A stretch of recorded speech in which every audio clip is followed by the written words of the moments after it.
Thank you. I'll call the meeting to order, and I need a motion to move into closed session. Counselor Sharp, Counselor Elliott. All in favor?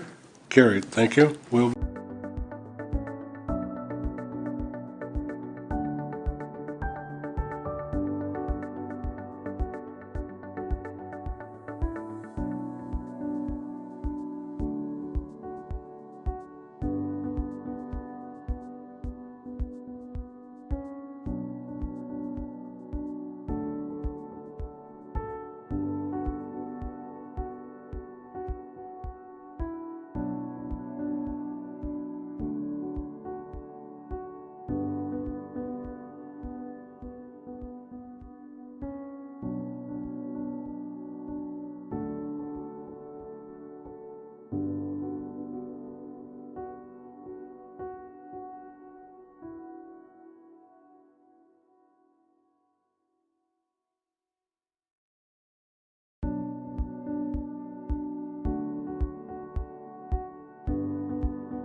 Call the meeting to order, and please stand for the Indigenous Land Acknowledgement and the National Anthem, please.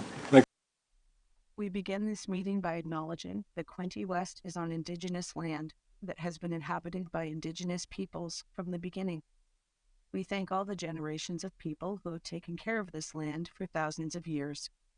Long before today, there have been Indigenous peoples who have been the stewards of this place. In particular, we acknowledge the traditional territories of the Anishinaabe, Huron-Wendat, Haudenosaunee, and the Mohawks of the Bay of Quinte First Nation. This territory is covered by numerous treaties. We recognize and deeply appreciate their historic connection to this place. We also recognize the contribution of the Métis, Inuit, and other Indigenous peoples have made, both in shaping and strengthening this community in particular, and our province and country as a whole. This acknowledgement serves as recognition of the contributions and historical significance of Indigenous peoples across Turtle Island and demonstrates our collective commitment to meet the promises and address the challenges of the Truth and Reconciliation Commission within our community.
I'll start with council. Any announcements? Councillor Quinte, coming your way, please. Coming my way from you.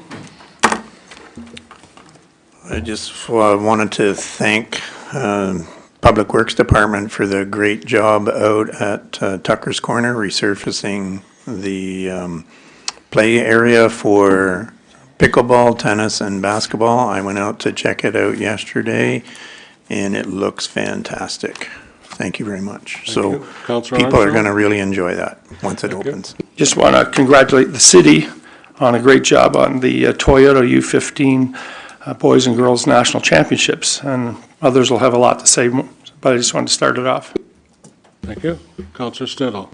And following up on that, I agree. City and the volunteer Quinte and the Quinte West Soccer Club did a fantastic job for, I think it was almost a week, and we had people from all across Canada.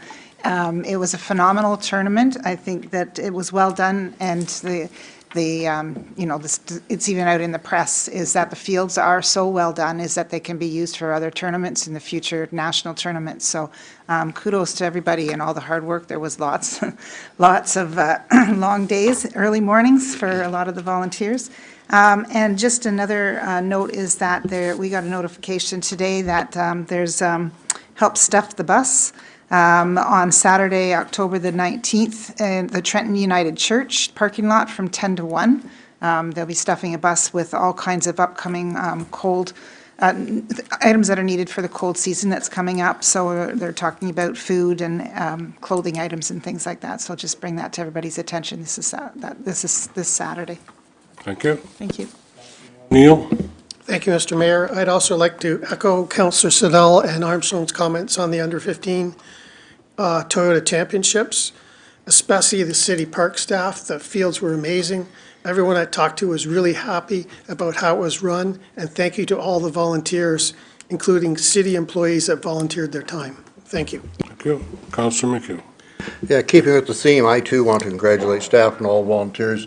I was there personally a couple of times, and it was amazing hearing some of the young soccer players, boys and the girls, talking about how great the field was and what a wonderful experience it is to come from all across Canada to compete here. It was well handled, well done. Congratulations to all involved. Councillor Reid, I'll come to you. Sorry I skipped your chair, but if you have anything to add, go ahead. I do. I mean, it's echoing exactly what people have said about the under-15 soccer tournament. It was an amazing tournament, and smiles all around from all the participants that were there. I do want to mention a couple of things. This Sunday at Frankfurt United Church, there is a service of appreciation to offer thanks to all emergency services in Quinte West. It takes place at 1 o'clock at the Frankfurt United Church, and everyone is welcome. The second thing I want to mention is the community cleanup, which happens on October 26th. Gloves and bags are available at Frankfurt and Trenton municipal buildings starting next week. So thank you. That's what I want to say. Thank you. Councillor Elliott? Yes, just echo everybody else's congratulations to staff and all the volunteers on a tournament, and Mother Nature pretty much cooperated too. That helped, and it was not too hot and not too cool, but I think it was probably, the elements are very good, and so I think everybody you've talked to says it come off great, and so congratulations to everyone who had involvement. Councillor Card? Thank you, Your Worship. I'll join the theme and give congratulations. It was an amazing achievement. Tournament went off by all accounts without a hitch. Amazing preparation work by staff, the volunteers, sponsors, players. It all came together beautifully. It was a wonderful showcase of Quinte West for sure. I did also want to acknowledge the giveaway days on October 19th and 20th. You can put gently used items at your curb, and hopefully it will find second life with one of your neighbors or other community members. Just please remove them by the end of day on the 20th, and won't have any issue with bylaw or anything. And there is the what we call the second trash bash, or the community cleanup, as Councillor Reid mentioned, Saturday, October 26th. We would love to have as much community engagement as possible. You can pick up bags and gloves at Frankfurt or Quinte West City Hall, and get out there to a local park or public place and help make the city green. Councillor Kutsovas? Thank you. Yeah. And as for the tournament, again, from everything from the Sartex delivering the game balls to the city delivering on every aspect, from the communications, the tourism aspect, the public works, and I always say there's nothing wrong with a little healthy competition, but to Councillor O'Neill's point, yeah, Public Works received the bulk of the compliments on the caliber of the fields. They were just pristine, and I just wanted to thank everyone involved, and you should be proud of the work you did.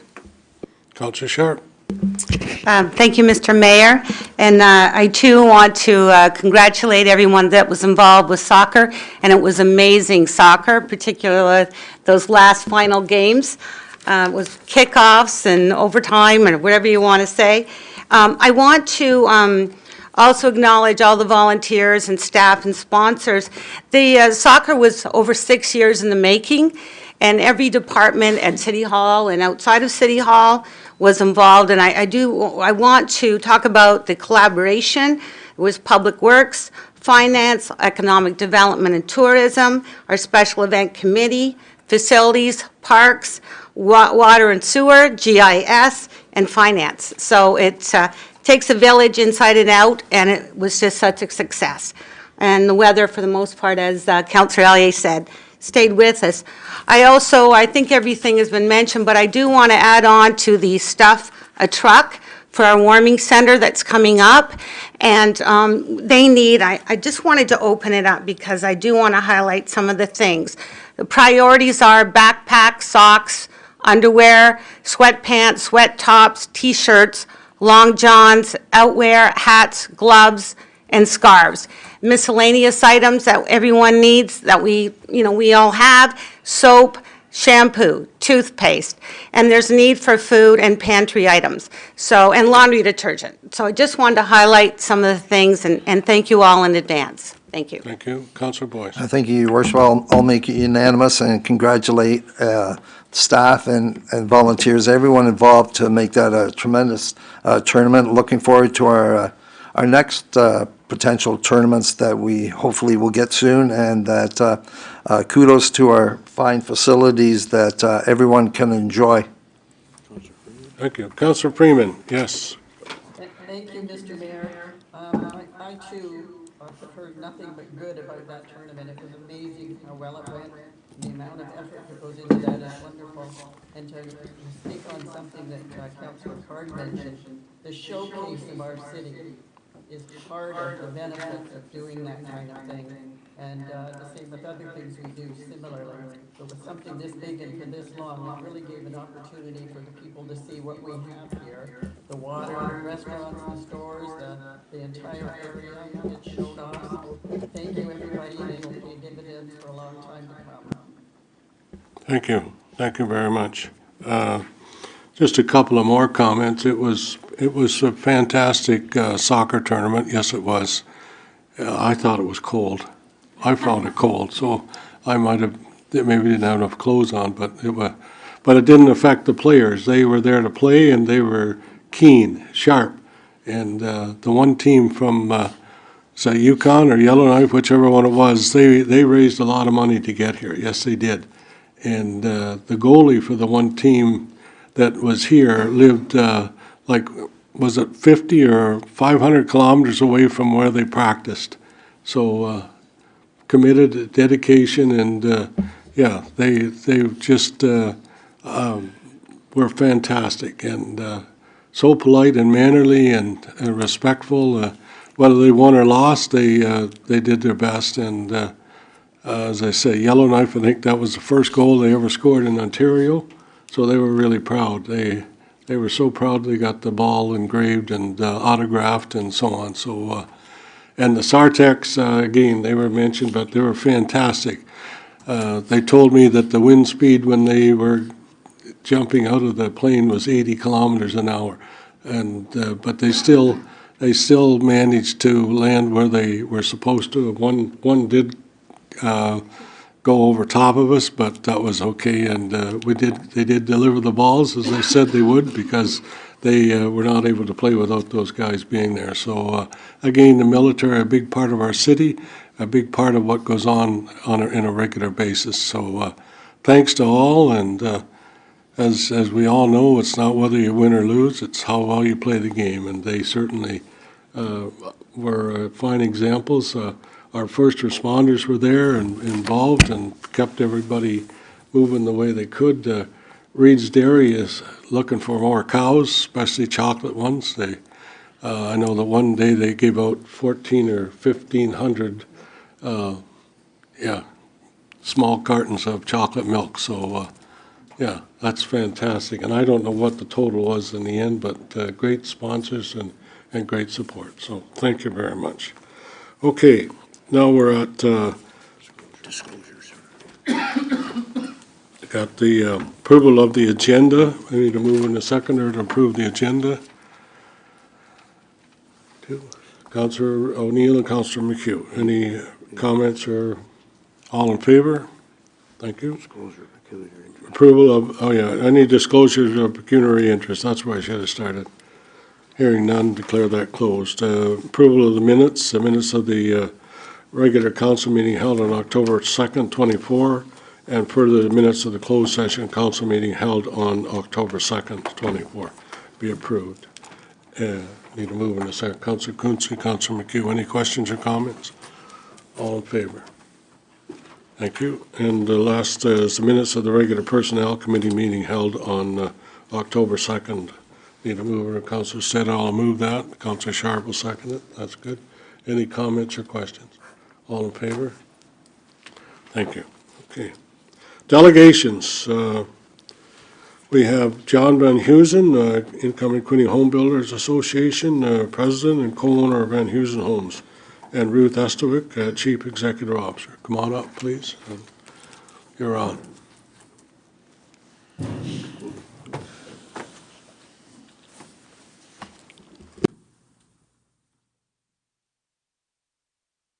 Thank you, Mr. Mayor and councilors, for this opportunity. There it is. There's my presentation. So I guess we're here to talk about a business item that's going to come up on your agenda later, being the adoption and the approval of the DC study, background study, and the approval of the bylaw for the DC fees. And we just wanted an opportunity to talk to you about what happened since our last meeting, since the last time I spoke to you, and how things have gone and where we're at right now in terms of the process. So we did have a single stakeholder meeting with staff that happened over at the the Marina building. It was a relatively productive meeting where we went over everything. As you will see when you see the new background study presented to you, that there were some minor changes that resulted in a small reduction to the fee. But there's still many items that we never came to an agreement on. There are still things that we just don't see eye to eye in terms of the study and in terms of the inputs into the study. So we really appreciate the opportunity you gave us to have that input and to have our concerns heard with.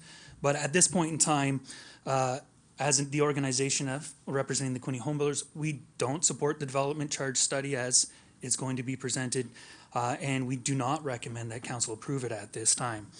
We believe there's more work to be done to reflect and ensure that the study reflects the new official plan that has officially been approved, the Jacob study, and the current realities facing all of our municipalities. We think we can still work on this because there is no urgency to this. The current development charge bylaw doesn't expire until next December in 2025, and there's opportunity for us to continue the process of having good input to make sure that the development charge that ends up in the end is appropriate and works for everybody involved. There we go.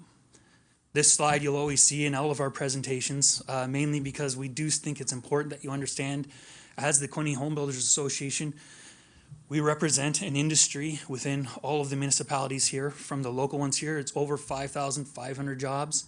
It's over $392 million in wages and approaching in on $1 billion of investment. We represent as stakeholders. We aren't the public. We aren't the public input at the point. We feel we are a stakeholder in the industry. And we, as indicated before, we want to be involved in the decisions like this and the infrastructure projects that go forward because they directly impact us. So there's one item I really want to highlight in the development charge background study, and it's in the executive summary. It's actually paragraph or section 8, and it's the last one in the executive summary. And I'm just going to read it because it says, you know, when it comes down to the end, what the development bylaw you come up with is council will consider the findings and recommendations provided in the report and in conjunction with public input and approve such policy and rates as it deems appropriate. These directions will refine the draft DC bylaw in which the Appendix E that you'll see of that thing, the decisions may include adopting the charges as they put them forward, consider additional exemptions to the bylaw, consider reductions in the charge by class of development, obtained by removing certain services on which the charge is based, and or by a general reduction in the charge, and determining the effective bylaw, the date of the effect of the bylaw. So what this paragraph, in essence, to me says is that when it comes down to it in the end, you know, if we can't come to an agreement on what that study says, you guys set the pace and make the decision on what is the proper amount that needs to be collected and used to promote growth and to promote growth of the city. Because we still want to make it clear, we do not oppose development charges. We know growth has to help pay for growth.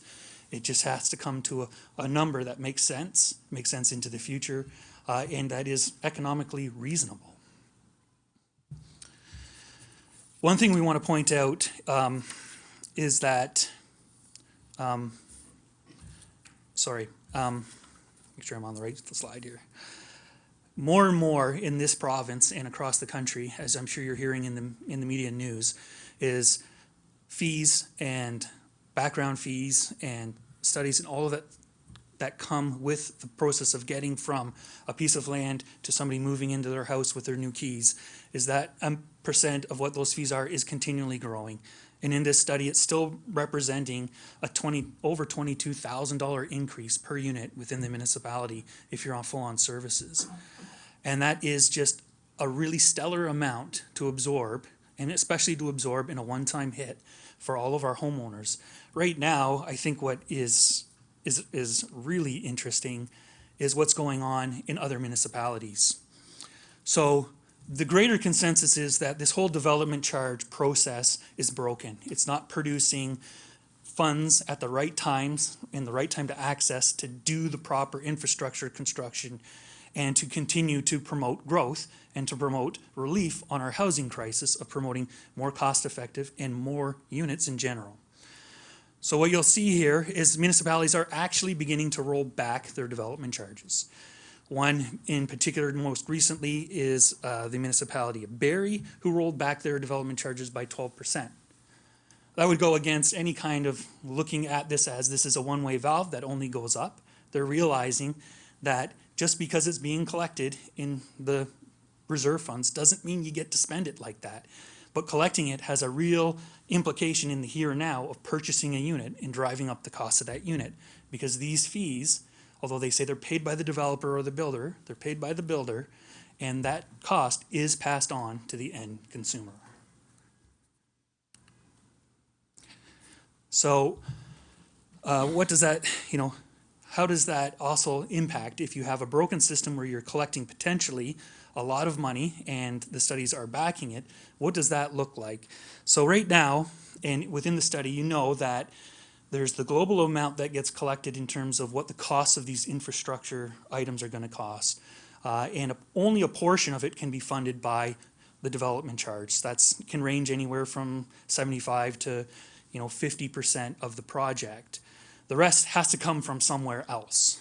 And if you don't have that money, it's either an increase in taxes or you don't get to spend the development charge fund. So the city of Belleville, we had this argument when they raised theirs at the end in 2022. And at the end of 2023, you'll see there in their reserve fund, they now have around $64 million. They're spending approximately $2.5 million a year out of the fund, and most of that is coming as debt reduction. It's not unlocking infrastructure projects like they said it was going to be over the life of the study and when it was supposed to be collected. The City of Toronto has that problem exponentially. They have $2.6 billion in their development charge reserve fund. And you hear them all the time trying to find alternative sources of funding to unlock that. I don't think it's right to continue to collect money to build up a war chest that isn't going to be spent in the end, because the system itself, from my perspective, is broken. And you're hearing that from the province as well. They're talking about looking at how they're going to change the process to make it more equitable. But at this point, we haven't heard what that is yet, just that something is coming up. So for us, the crux of the issue I'll give you the two main items that are coming up as you'll see when the study is presented to you. And the first one is the population data that we're relying on. And the reason that the population data that we're relying on and the growth, how we see that growth is going to happen, is so important, is it makes the denominator in the equation of what the fee is going to be in the end. So obviously the smaller that number is, the higher the fee. The larger that number is, the lower the fee per unit. So right now, what we have with the newly approved official plan, we have numbers that in the DC study, in the official plan, and in the Jacobs report, which are all supposed to work together as numbers, the rates, the population numbers are different. And they're off by significant numbers from between 500 and 1,000. That'll have a dramatic impact on what that end number looks like, be it 37,000 or be it 30,000, whatever. But that issue needs to be put to bed officially, and it needs to be one that we're heard in it. It can't just be, well, we don't think the number's right, and we don't think the number's right. We have to come to some sort of agreement so that the DC study does reflect, according to the official plan, which is now approved, it has to reflect those population growth numbers. What's difficult about the DC study is that as you look at their predicted rates of growth, they have a reduced rate of growth over the life of the development charge study. So right now we're experiencing, say, around, like last year, I think it was 236 units the city had. This year, even being a slow year, we're still 60% higher than what they're predicting your growth is going to be in 2044, which they're predicting is only 133 units. Well, that is a problem for the city when they go to the province or they go to the feds and said, we need infrastructure money because we have growth. We think we're going to have less growth over time. It's not going to increase, but we need money. They're obviously going to give the money to the municipalities that have projections of growth that are growing, not that are shrinking. And so that's why this whole discussion about what that end number is key, very key to what that end number is going to be, what people are actually going to pay. The second comes up with the item that's called post-period benefit. So the whole study has an approximate value of $450 million in infrastructure. Of that 450, only $34 million is set aside for post-period benefit. What that means is the study covers up till 2044, and the Jacob study goes beyond that in terms of what your infrastructure needs are going to be specifically for water and wastewater. But there is a need to build that infrastructure out there. So they're saying what happens in that, of that 450 million, 264 million of that is actually allocated to sewer and water infrastructure. And of that, there's a zero calculation to post-period benefit. So that bears potentially three issues. One, either the Jacobs, the infrastructure that's required from the Jacob study, it is supposed to be built out on the entire build out of the city's official plan boundary, which goes beyond 2044. It's an indefinite number, but it goes beyond. So the infrastructure numbers that come on table 5-11 and 5-12, the numbers of what those projects are going to cost, if there's no post-period benefit, that means they're only projected to serve the city up until 2044. Some of those projects don't even start till 2042. So there's something wrong there. And if the Jacob study is done to complete build out of the official plan, and these projects are supposed to line up with those numbers, either they're undervalued in the development charge study, that there's more value beyond that, or in like costs that you haven't seen yet, or they do represent the Jacob study build out, and they are the full build out, and therefore it's going to go beyond 2044. It's going to go till full build out. So there has to be a post-period benefit. But right now the study says zero. So even if you had a post-period benefit that was 30%, that's a significant decrease to the cost per unit that you need to collect. And as you saw with the city of Belleville, over a short period of time, their war chest is being built up quick, but they're not able to spend it. And it doesn't necessarily fit and make sense with the way and the ability you have to make these projects happen. So rather than getting in all to the nitty-gritty details of each project and how it works, these are the two main things that we still feel need to be resolved before you can adopt the DC study and the DC bylaw. So another issue that hasn't been addressed yet is how do we deal with the implementation and the timelines? Obviously, there's the issue of people with pre-sales. We had put forward in the meeting, you could easily say, when we've come to an agreement on what the DC study looks like and the bylaw will look like, we'll say, okay, we'll implement it 6 months from this date and make it fully effective. That gives everybody opportunity to get their ducks in line and be ready for implementation. I think what you're going to see ahead of you is that it gets implemented full force in December when the bylaw gets passed. It also doesn't deal with what do we do with the agreement that the Home Builders Association has with the city, where we are permitted as builders to defer development charges. So we submit the permit to the city, and then through the agreement, and the intent of the agreement with the Quinte Home Builders is you would not require the builder to pay the development charge until one of two things. They go for occupancy permit, then they have to pay it, or 6 months passes by. So the intent is to give relief as the house is being built, so we don't have to borrow that extra money ahead of time to build and try to keep costs down. Currently, there are builders and developers within Quinte West that have those available. Now, the intent and the spirit of that agreement was, as I said, to give builders time to do that. But what happens is every time an increase occurs, every January, if you let your deferral go into even a day over, you have to pay the rate that's effective as of the date of the deferral.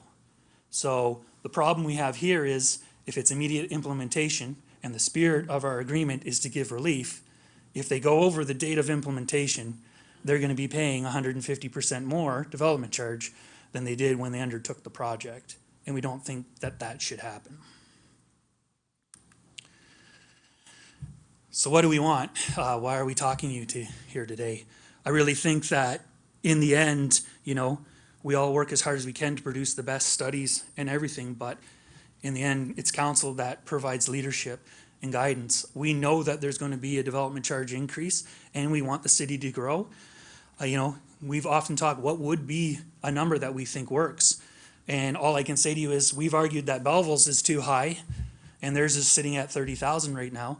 We think that that is a number that we could take that report, address the issues that we've brought up, and come out with a number that's closer to 30,000 than 37. It's more reasonable.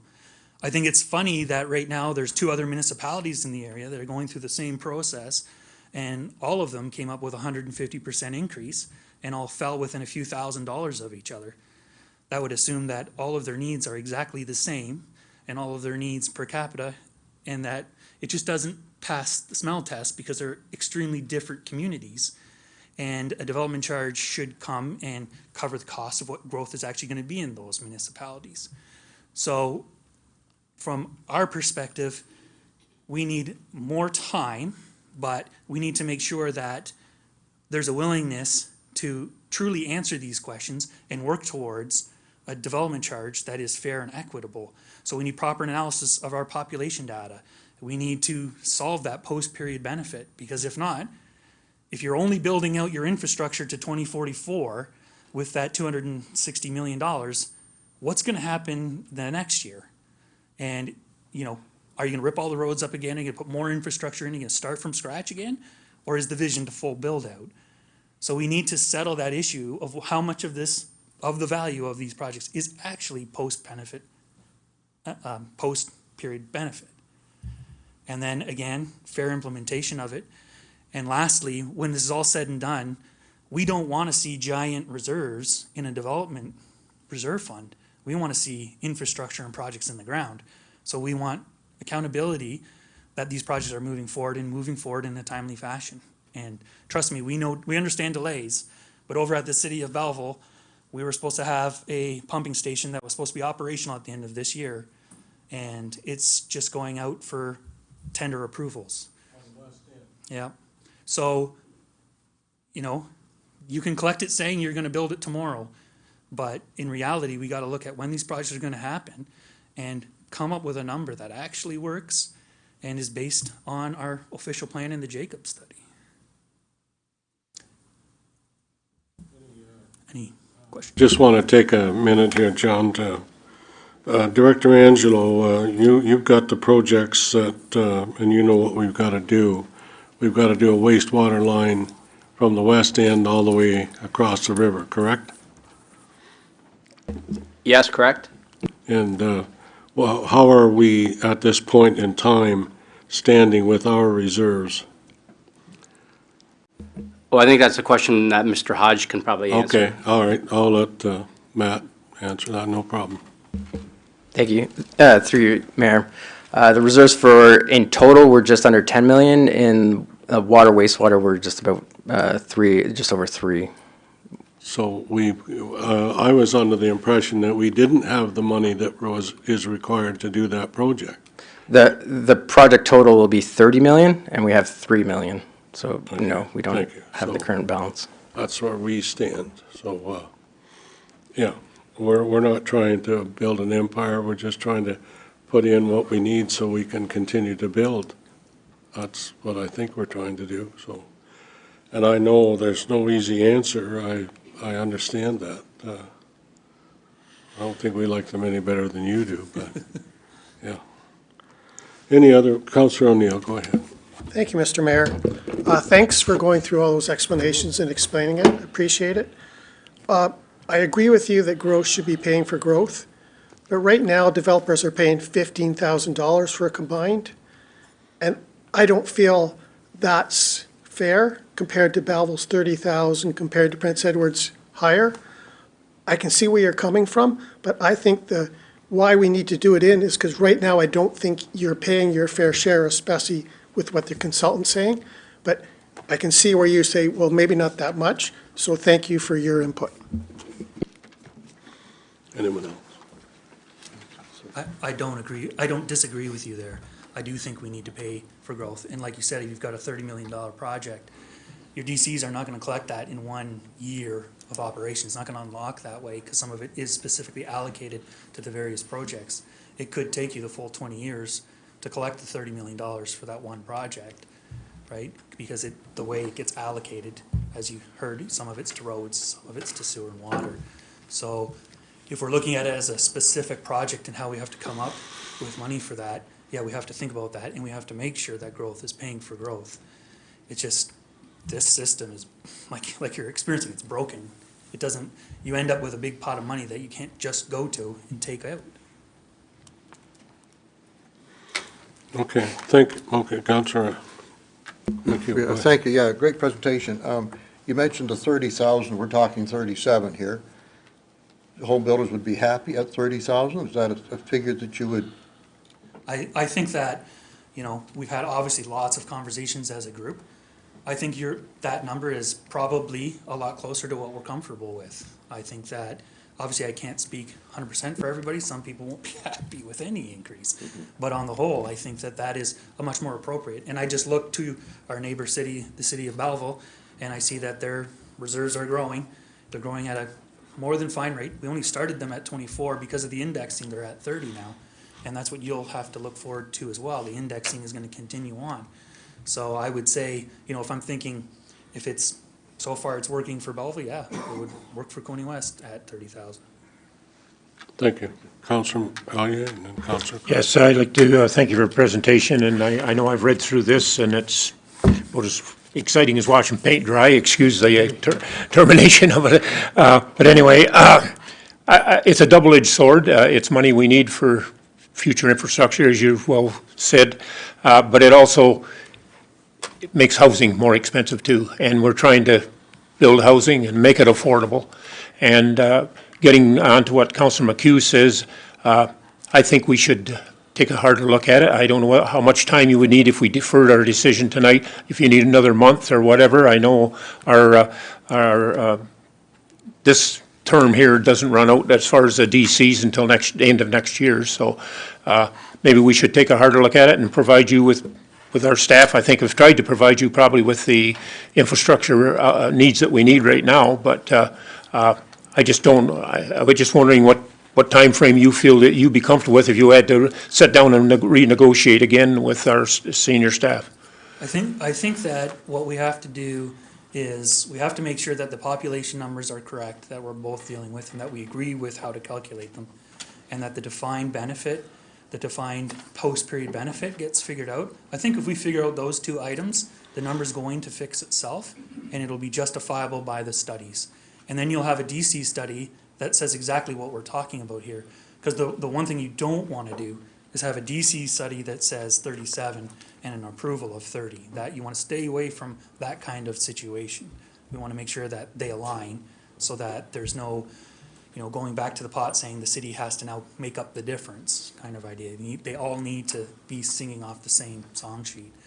And I would say, you know, if there is a spirit amongst staff and amongst all of council to work towards a number more close to 30,000, I don't think it would necessarily take that long. How long would it take? Schedule, it all comes down to schedules, right? Like we're October, then it's November, and then it's Christmas month, and it's hard to get anything done. So I would say, you know, it could be a couple months, could be 1 month. It just depends if we're ready to roll up our sleeves. Thank you very much. Thank you. Anyone else? Anyone else? Councillor Stedall. Then Councillor, I'm sorry, Councillor Card, you're next. Then Councillor Stedall. Thank you, Mr. Mayor. My question is, these concerns, you've had conversations with staff, and obviously the developers were involved with those conversations as well, and so you've raised these questions and concerns with them.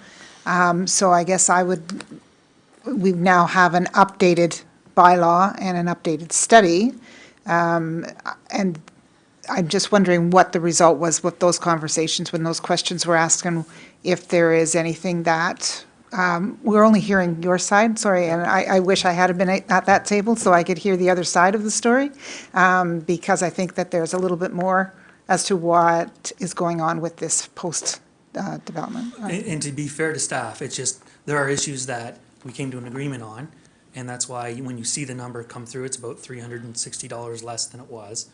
And then there are issues where we just didn't agree. And so the staff just kept it the way it was. If we didn't agree, the status quo remained. So in terms of, you know, how do we like to see this work out? We'd like to continue to say, well, a no is an answer, but it didn't answer our question. Like, and some of it is subjective. Like, what is the post period? For example, I'll give you a perfect example: the expansion of the ambulance station in the city of Sterling Rod. So of that, for almost 500,000 was put into this study as capital assets. 100% of that was attributed to growth. I'm quite sure that the existence of that ambulance station was to service the north end of Quinte West, where the growth is not happening, and dealing with an issue of response times in the north end of Quinte West. That's why part of that cost came to you guys. But in the study, 100% is growth related, not existing benefit. Okay, So it's those types of little items that will come up. And we can get into little nitty-gritties, but you haven't heard the new study yet and all of that as well. And we also pay Hastings County for the service on top of that, so. Councillor Card. Thank you, Your Worship, and I do have some comments. I wanted to first maybe just ask Mr. Hodge to maybe weigh in on some of the population, the questions of population inconsistencies and whatever else in the presentation. Maybe shed some light for us, and then I'll go ahead with my comments. Thank you. Through you, Mayor. The population questions, we've had a few backs and forth with our detailed responses for the population differences that you assume are there. The biggest thing for that post period is the total project costs that are required for water wastewater are based on the ultimate projection for population. So that's the total projects, and then that number is also divided by the ultimate population number. Near the beginning, we did work through if it was on a 20-year and a 20-year capital projects divided by 20-year growth. It comes out to the same number because you have to change both. You have to change the project costs and the denominator. You can't just change the denominator number. So that's why there's no post-period, is we're building out ultimate and we're using ultimate growth. So there's no period past ultimate for us. So, but there's still a logic gap there. How can there be no post-period benefit? So are those the full costs, or are those costs only to 2044? If they're the costs only to 2044, population numbers make sense. If it's to full build-out, it still has to be the full number. Otherwise, you're not putting the full expense and allocating it properly across. You're saying, we're going to collect it in the first 20 years, and it's only going to benefit the growth that we experience in those 20 years. Okay. Or you're saying those numbers that we're carrying for those projects is only to build to 2044 and not beyond. It's for ultimate build out. So it's divided by ultimate. So Okay, thank you. We're not going to argue about this for the rest of the evening. I'm going to let, Director Clazy, I'm going to ask you to take time to set up a meeting and look at these things again. Hopefully council agrees to defer that. That's what I need as a motion. If you don't, Councilor McHugh, Councilor L, you move to defer. I need to know how, do I have support to defer? That's my question. All in favor of deferral? Linda's on the screen. I got to have 6. Councilor Freeman, defer. Councilor Reed, that's 2, 3, 4, 5, 6. So the motion's lost to defer. You counted yourself? I did, yes. So motion's lost to defer. Okay. So, thank you. So that's, Thank you. we've listened to you. We'll we'll have to continue, and hopefully you stick with us, I guess that's my question, and we get on with some of these projects that have to be done in order for you to continue. You know, and the other part of this whole thing, from my perspective, is that we need more support from the other levels of government. You know, they're telling us to build, and they want you to build, but they don't want to help us with the infrastructure that we need to be able to continue with the build. Yeah. That's, Like I said, I think your studies need to reflect that ambitiousness of growth. Otherwise, I don't think they're going to come alongside you very easily. So, okay, thank you. thank you. Thank you. Okay. Anything else regarding that particular issue? Otherwise, I'm going on to public input. Okay.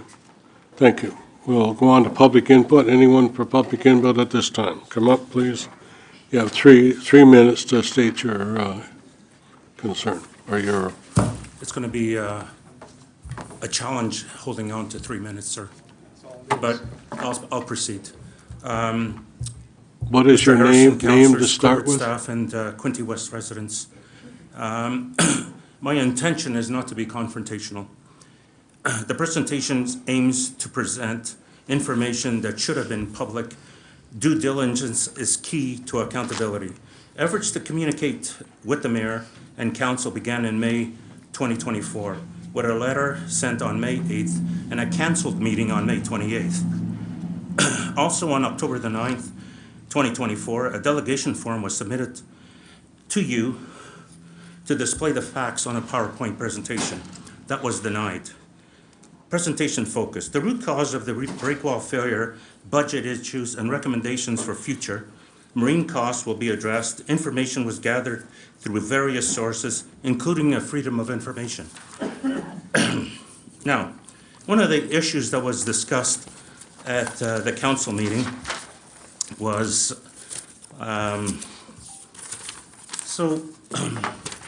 legislation penalties. Anybody want to read it? Here it is. You can have a copy of it. Penalties for what? Legislation penalties to environmental infractions. That was raised by one of the councillors. I have the minutes, actually, of the meeting, of that current meeting, and who said what. Now, initial concerns raised in December 23 raised, like I said, lawsuits, fines were discussed. Some of these talking points were deemed misleading. One of them is that, right there, that document that I just gave you. Why? Because somebody said it was $100,000 and or $2 million fines. In actual fact, if you don't think we did our research, there's only one community in the province of Ontario. It was Hamilton. They dumped 24 billion liters of raw sewage into a canal. They were fined $2 million. They also had to pay $500,000 to botanical gardens.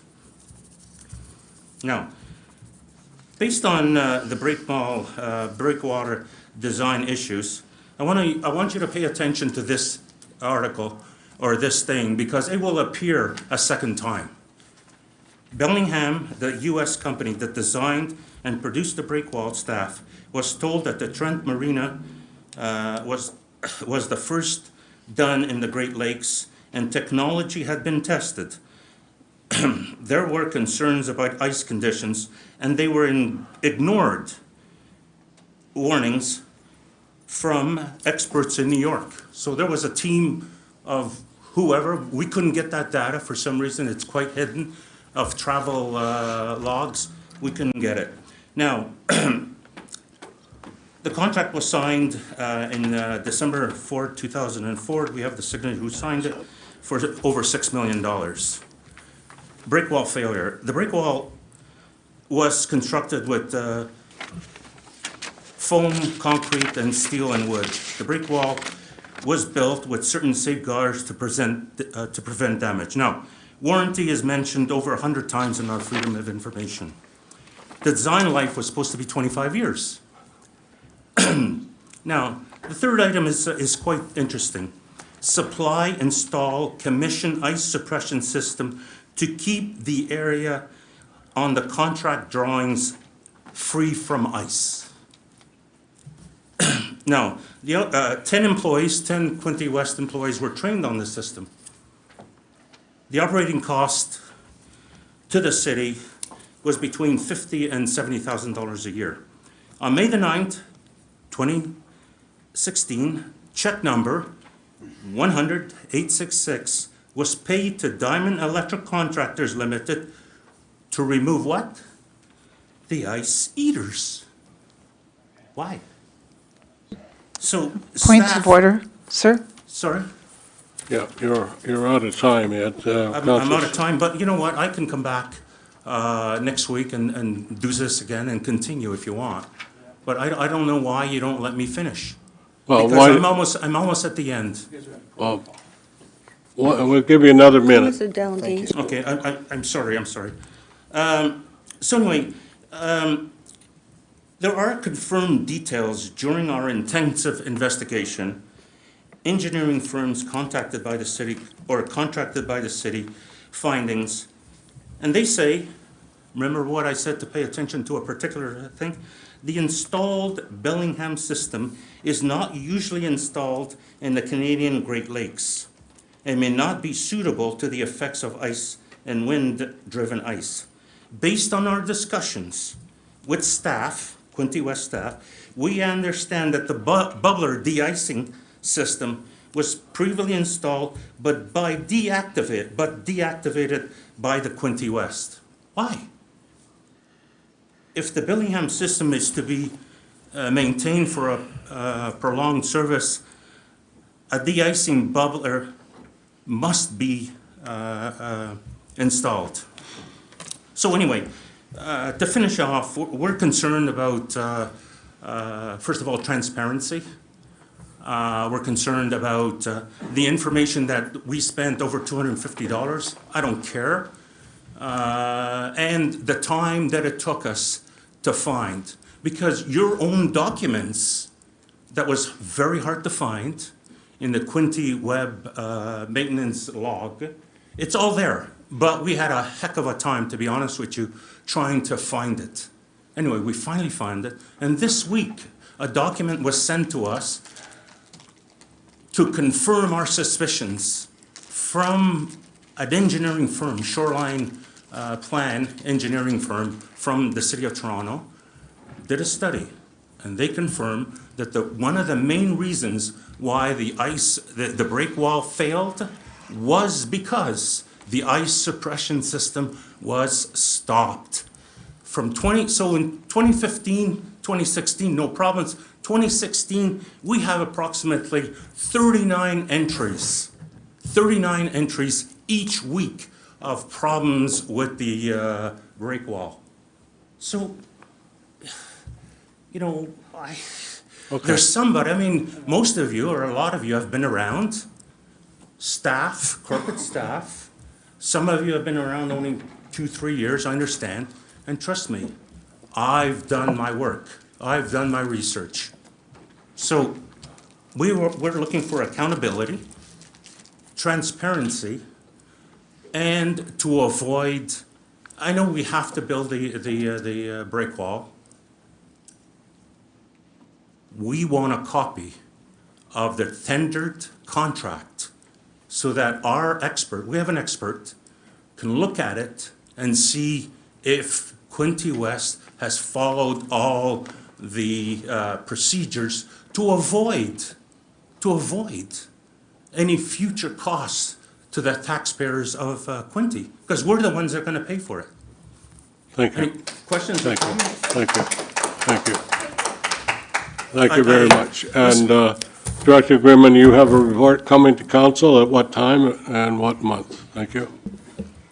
Thank you, through Mr. Mayor, to Council and to Mr. Santos. Yes, we will be bringing forward a report in November with the status of the Breakwater project, which will include information about the award of the successful proponent, the cost that we awarded the project for, and certainly the timelines that we'll be looking at to deliver that project. Thank you. If you give me 30 more seconds, sorry. One of the things that also that we looked at was budgets. We would like that the marina be an independent business to record every expense. Now, I found this afternoon, and this is 15 members of Quinte manpower that work at the Marina. So I did an estimate of cost. So I estimated maybe $50,000, and that includes the manager that works at the Quinte Marina. So I average out $50,000 times 15. That's $750,000 of labor, and the Marina, believe it or not, shows a profit. And we're using, in 2022, we used $740,000 of the reserve fund. 2023, we did the same thing. But in 2024, we have $1,027,900 from the reserve fund. Well, like, as a resident, I don't trust the numbers that says that the Quinte Marina is profitable. Let's not kid each other. These are the misconceptions, the mistrust, those are the kinds of questions we need to answer. Mr. Mayor, I think we need to cut this off. Thank you very much. Thank you very that's much. fine. That's Thank fine. you very That's fine. much. That's fine. Thank you. Okay. And I look forward to a meeting, Yeah. because there's a lot more questions. Thank you. Thank you for listening. I appreciate it. Thank you. Thank you very Okay. much. Anyone else for public input? Please come up. Anyone else? Come on up, please. Hello, everybody. Rick Stroh from Trenton. I'm just here to show my support for the wonderful job that the council has done, especially with the marina. There's been some divisive comments. There's been a lot of comments on social media that aren't correct. The comment that, I think the math gentleman just did was $50,000 per student. Student probably makes about 10 grand a summer. So there's just a lot of numbers being thrown around that aren't accurate. I think the council's done great work. This has been debated in council for a long time, very passionately. You've turned every rock over. I just want to think you're doing a great job. Marina's a wonderful facility, and it's time to move on and stop the divisive comments. Thank you very much. Thank you. Thank you very much. Anyone else? Anyone else? Okay, we'll keep going then. Corporate services, first item on the agenda, the resolution that staff report 2024-00164 by Sarah Pond, Legislative Services Coordinator, regarding Environmental Stewardship Advisory Committee matters for council consideration and approval be received. Moved by Councilor Armstrong, seconded by Councilor Sharp. Comments or questions? Councilor Card. Thank you, Your Worship, and there's several environmental stewardship reports here, and I just wanted to, as the chair, I'll kind of keep my comments for all three. The public members, I want to thank them for their tremendous contributions. The rest of the committee and staff, especially, the amount of work that went into these, it was quite remarkable, actually. Tremendous participation from the public members, and I think that this award, I know of who I would be nominating the first year in 2025. If it's passed, there's certainly a lot of wonderful environmentalists in the community doing a lot of great things. So I just wanted to note all of the hard work and leadership also of Director Angelo and his team, especially with the next report, also with the waste diversion program. I think it's great, showing Quinte West as a leader in this field, and we'll have great downstream consequences, kind of standardizing some stuff, and it's a great step. Thank you. All in favor of the motion? Carried, thank you. Resolution, the next one is that staff report 24008 PWES, review of the waste and recycling audit of city facilities be received, and the council direct staff to begin implementing recommendations as listed in the report. Resolution, staff report 009 PWS, becoming a B city participant, be received. Okay. Councilor Stedall, Councilor McHugh. Comments or questions? Councilor Stedall. Thank you, Worship. Just a quick comment is this is a really well-done audit, and it really, it highlights all of the hard work that's being done, but it's a play-by-play as to what actually goes on in this facility, and I thought it was just really well done and well worth the read. Thank you.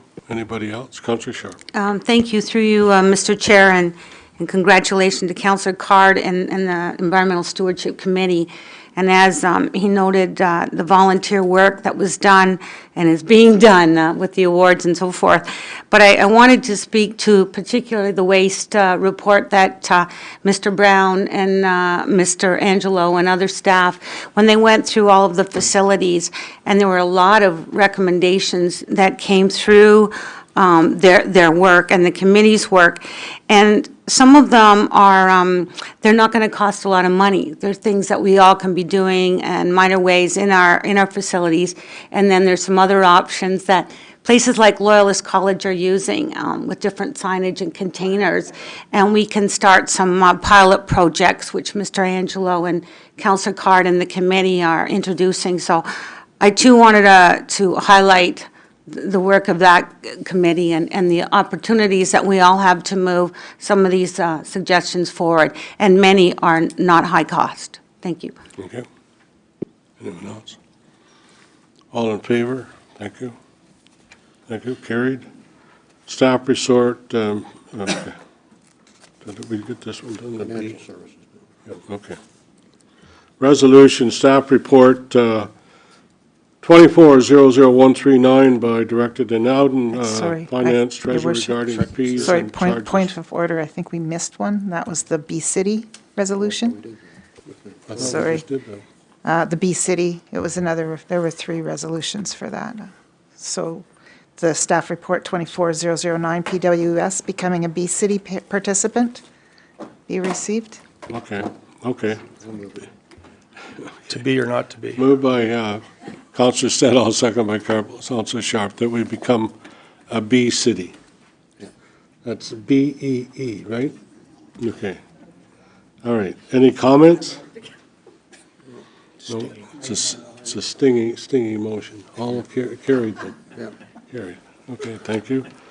Then the next one is the financial one that I already read. I need a mover and a seconder for this one. Councilor McHugh moves, Councilor Quinte second. Questions or comments? Councilor Boyce.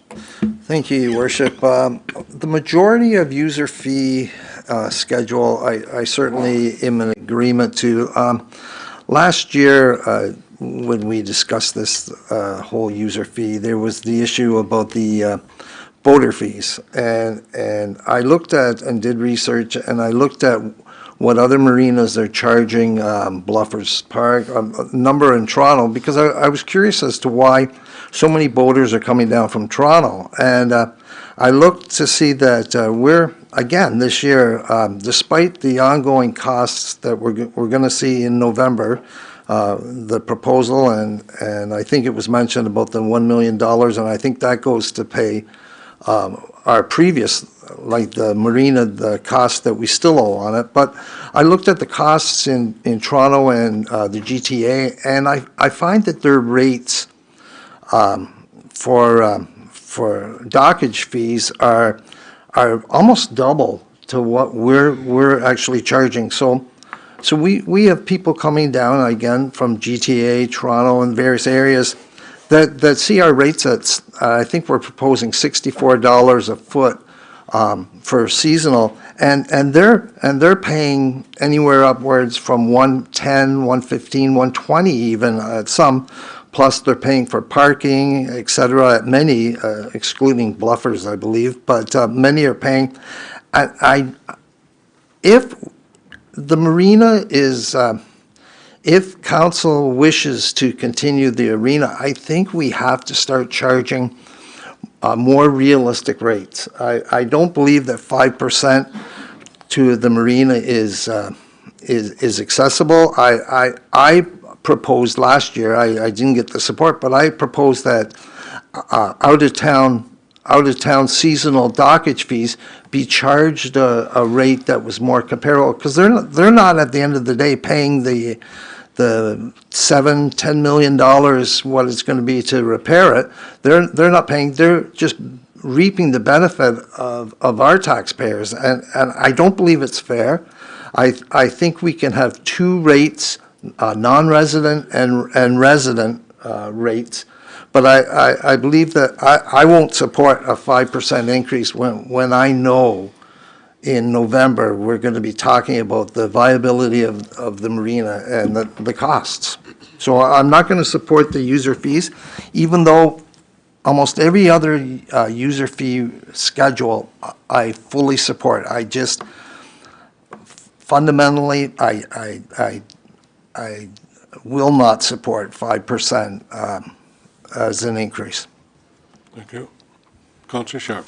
Through you, Mr. Mayor, I just want to note that there will be a public meeting regarding user fee proposals on November 6th regarding the proposed fees and charges. So if anybody's interested in having feedback, I like the way the report was written in terms of inflation increase, very summation on each of the fees, whether they were parks and recreation or planning fees or so forth. And I like the way it showed the budgeted amount and also what the justification might be for increased fees. But I do really want to point out the public input component of this proposed bylaw. And I also wanted to advise city staff, I should have told staff earlier, but I understand Belleville recently undertook a Parks and Recreation fee review, a very comprehensive one, and their information is very current, and there were comparisons and so forth. So that might be just a good reference to look at. I know I sit on the Sterling Arena Board on behalf of Quinte West, and we're looking at some of that information for the arena there. So thank you very much. Anyone else? Councillor Quinte, go ahead. Thanks, Mr. Mayor. I'm going to have to agree with Councillor Boyce on the fees for the marina. This topic has come up in the past when we were discussing different ways to apply the fees. And at the time, when I say in the past, I'm talking like 3-4 years ago, right in the middle of COVID, it was agreed that that wasn't going to be appropriate at that time. And we really haven't gone back to that report that was done at that time about charging per foot, which we, if I understand correctly, we are not doing still. And I firmly believe that we should be applying some sort of a levy to help with the cost of the repairs to the break wall. I didn't support funding the break wall last December or January. I still am not in favor of it because it's just too much money for our city at this time. Anyways, I'm going to join Councillor Boyce in not supporting the fees. Okay, so did you read the resolution? Please do read it. It says that this, the fees and charges proposed be received, and further that a public meeting be held on November the 6th, 2024 regarding the proposed 2025-27 fees and charges. So if they stay like this, I won't be supporting That's it. the motion that's in front of us. Okay, Councillor Katsoulis. Thank you. I understand the motion just for the staff and public consideration. I wasn't entirely convinced that the marina should stay at 5%. There's room to increase. Ever since I've inquired about it, the laundry service is free, which I think is outrageous. They should be paying for their laundry. And secondly, not in the, maybe they just started, they changed it recently, but that wasn't always a thing. So anyway, I'm just going from like a business standpoint. And secondly, the gathering hall, the hall rental, it's a premier facility. If someone wanted a wedding or a reunion or anything in that facility, you're overlooking the water. It's far superior than any other hall around, so you can't compare it with them and have equal pricing. It should be, not to price itself out of the market, but it could stand to have an increase in rental as well there. Thank you. Councillor Card.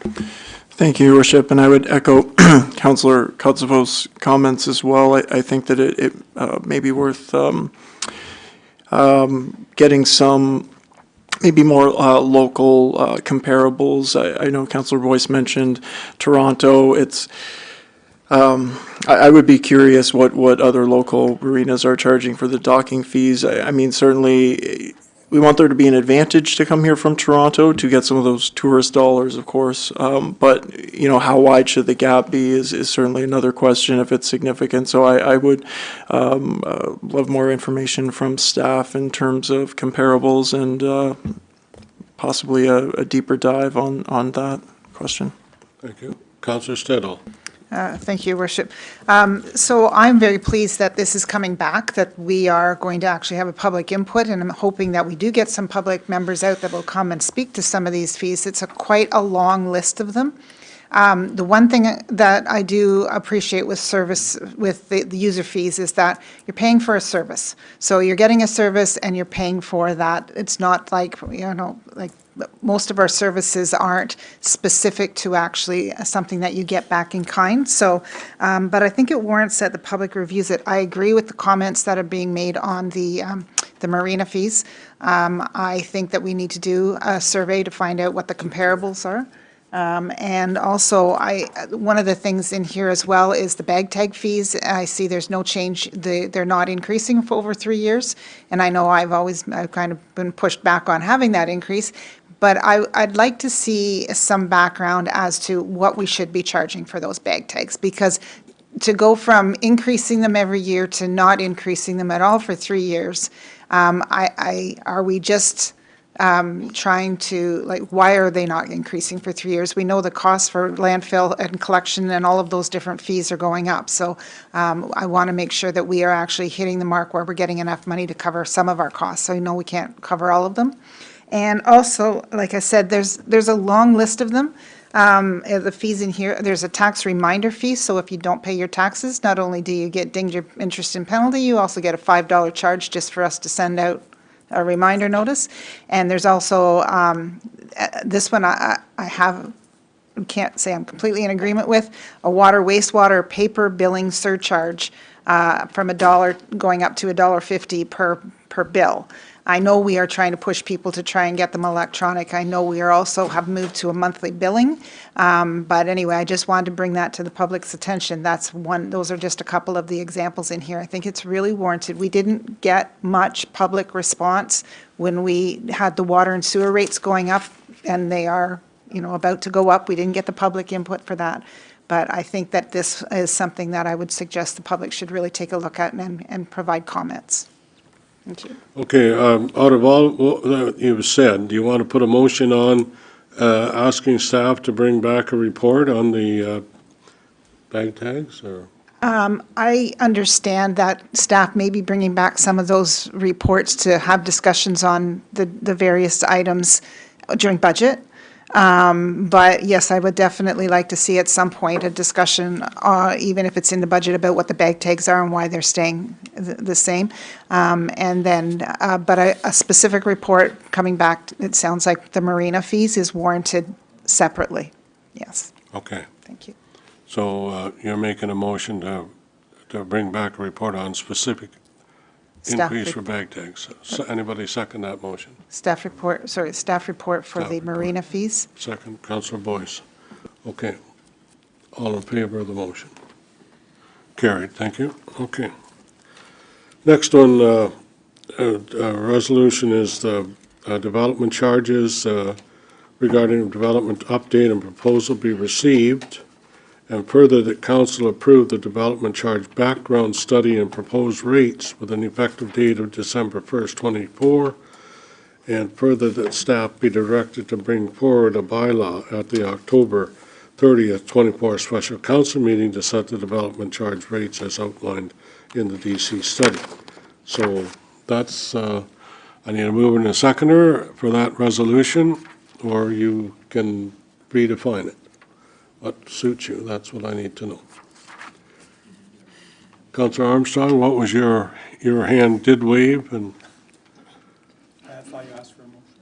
Pardon? He's moving a motion. You're moving this whole thing? Okay, all right. Second by Councillor McHugh. No. No? Okay, all right. Second, Councillor Card? Okay, so I have the motion on the table. Councillor McHugh. Thank you, Your Worship. I'm reading this here, and we had this discussion earlier with Mr. Van Huzen, and we talked the figure of $30,000. Now, if I understand this correctly, if we pass this tonight, it's 37,000 change, but only 80% gets implemented immediately, and over the next 4 years, 5% at each. So I guess my question is, what are the implications if we pass this? 80% quickly in my mind is around 29.6, so we'll saw it off at the $30,000 mark we talked about earlier. And before the next 5% gets added on, that gives us a whole year to sit and talk, or you can't do it. Or once you pass this, it's automatic, the 5% each of the 4 years? That's my question. Mr. Mayor, if I can, through you to Yes, go Councillor ahead. McHugh, the motion on the floor is to implement the full charge at 100%, not an 80% factor. If there is an implementation like that, then the city would be on, would have to pick up the difference if we did do a phased-in approach like that. Doesn't make sense, but you gotta, You say we'd have to make up the 20%. yeah, but we just clarify that, because you're saying that this is what we can do, but if we do it any other way, reduced, and we've got to pick up the cost even though we don't agree with the amount that's in front of us. So I think there's two points to, or two answers to your question. Excuse me. The first one being, if we phase in the $36,000 number and we only do 80%, then the city would have to pick up the difference on that phase in. So if we reduce, if 80% of that is 31,000 or whatever the number is, then for year one, the city needs to be picking up that 5,000 for every home that we sell. Okay?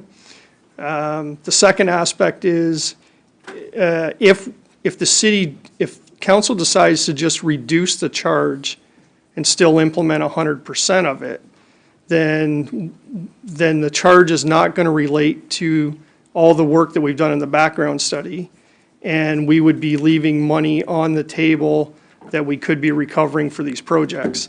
And I think it's important to note that, the analysis we've done, the staff's done, and in conjunction with our consultant, we know that within 3 to 5 years, Matt can correct me if I'm wrong, in a very short time period, we need the full value of this charge to just cover the debt payments on the projects we need to do. And if we don't have the full value implemented very soon, then we're going to be in a situation where we may have to look at postponing or pushing off some of the projects that are in that list farther down the road than they already are. And I think that's the real issue that we're at, and why we are recommending the full charge being implemented and being implemented sooner than later. Councillor Sharp, then I'll come this way. Thank you, Mr. Mayor, and I really appreciate that summation, CAO Clazy. Basically, too, in terms of our development charge reserve, we're not in a very good position, even from what we have collected for projects to do. We know, and I know staff has spent a lot of time with the Building Association in terms of looking at what's capital in there, what year we hope to achieve it, and what percentage of it relates to growth to make sure it's done. I don't like the idea of picking 30,000 or whatever when the numbers and the breakdown of all the particular categories, whether it's police, parks and rec, whatever, have a rationale. And I appreciate that would be a good number, but there's no detail to say that where that came from. So I'm not comfortable with that because a lot of work has been done on this report with these discussions, with these meetings. And so I see we did delay the report, not delay, we allowed an extra time from what staff had recommended, and I'm glad that we did, and we should have. And we had the 2 meetings with the stakeholders of Quinte Home Builders Association, but also responses back and forth with emails and information required. So this is where I feel we need to do. Last time I know maybe it wasn't as high as it should have been, and I don't want us to be in that position again. So I just wanted to comment on that. Thank you. Councillor Stedall? Thank you, Worship. If this study is quite large, there's a lot of information. It's been vetted by a number of different people. I know there's a lot of hard work that's gone into it. You can tell by the size of the agenda that's sitting in front of you, Mr. Mayor, that it's a big study. But there's a couple of pages, page 521, 523, and 519, and they are summaries of number of projects that we have got slated on the books. And those numbers come to $240 million of work that needs to be done. And if I understand what Mr. Hodge said, we have $13 million in the bank right now in our reserves to put towards that. So, I mean, there seems to be a little bit of a disconnect here. I believe perhaps the last round, we probably should have implemented 100%. However, we are here today, and 100% is what we need in order for us to get to be able to do those projects. And that's not even all of the projects. Those are just 3 pages that I picked out.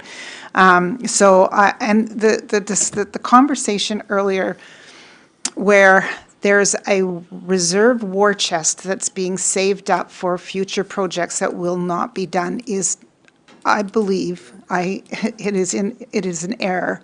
It is incorrect. This money in reserves is being calculated based on substantial evidence that's being provided for our city and for other municipalities in the province that have development charges. There's sound studies, and we are already seeing a number of municipalities that are in the negative because they haven't raised enough money. And when it goes into a negative, that means the property taxes go up. And if everybody here wants to pay for development that's coming or is planning to come for the future and have their property taxes go up by that amount, then I guess we can go down that road, but I won't support it. Thank you. Okay. Councillor Quinte. Thanks, Mr. Mayor. So this is very difficult, and just like Mr. Van Heusen said, that the development charges are broken. That was his quote. There's a lot of things that are broken right now. And the cost of doing everything has just gone through the roof. And sitting from my chair, I don't see that we have a choice but to go ahead with the development charges. I am willing to wait and talk and discuss further, but that motion didn't pass to defer the discussion.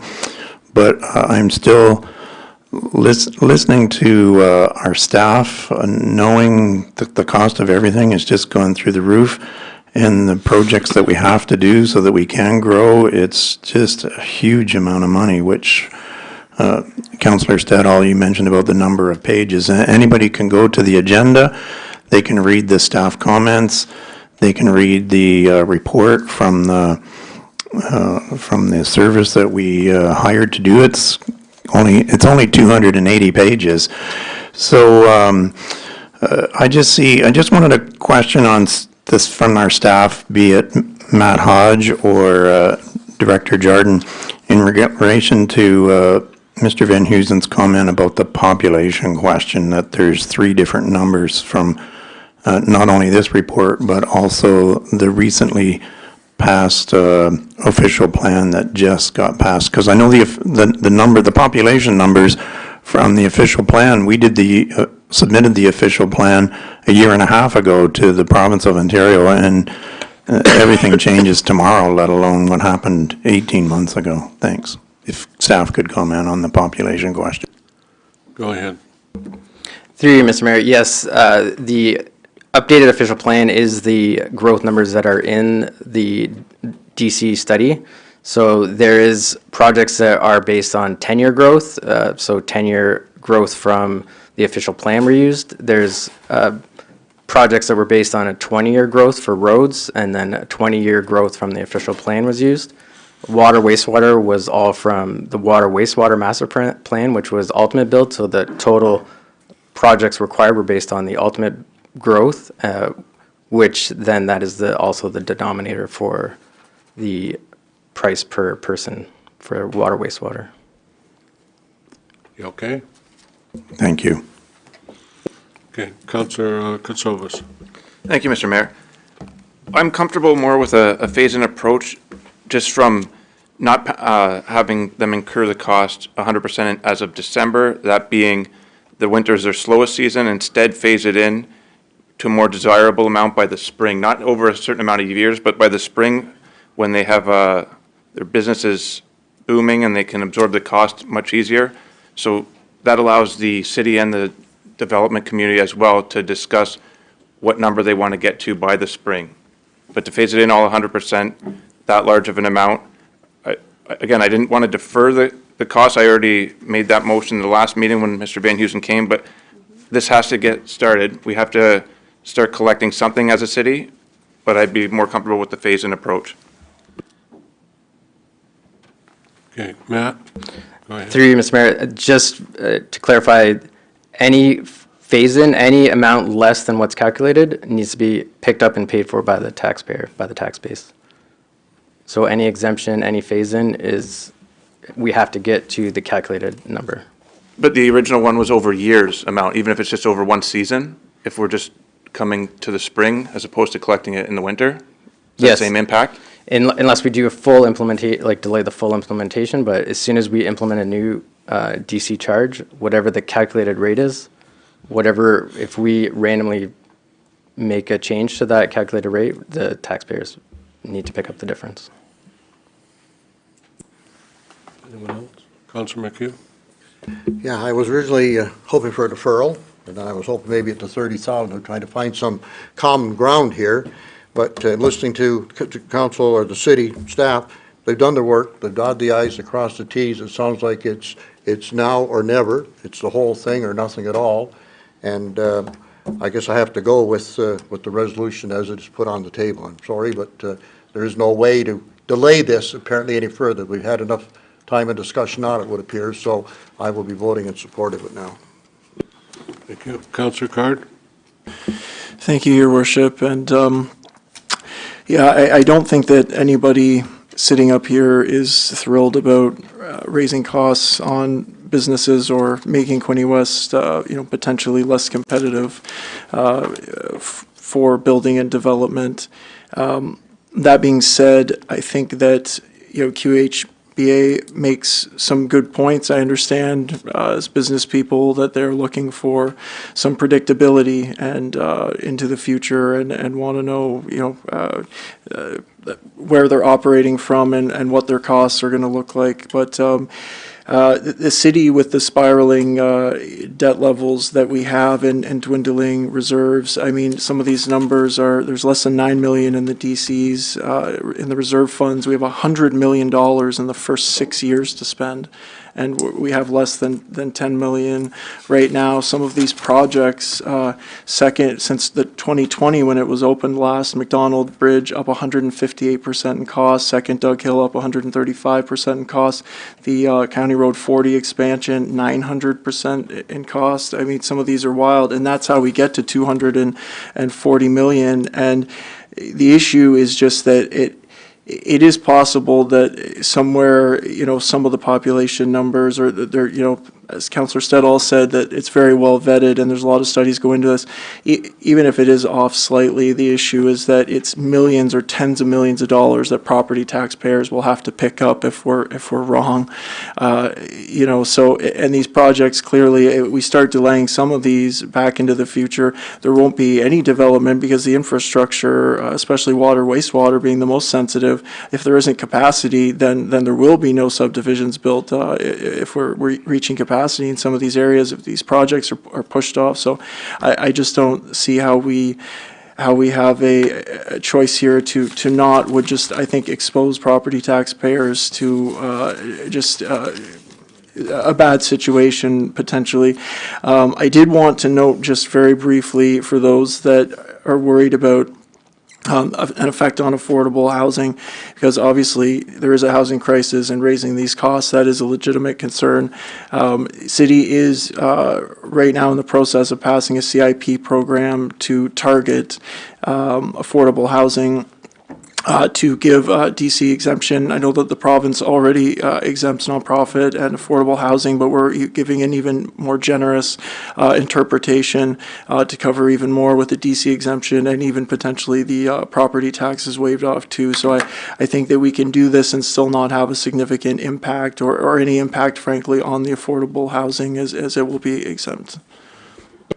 Okay, thank you. I got one more question. Go ahead, Councillor Quinte.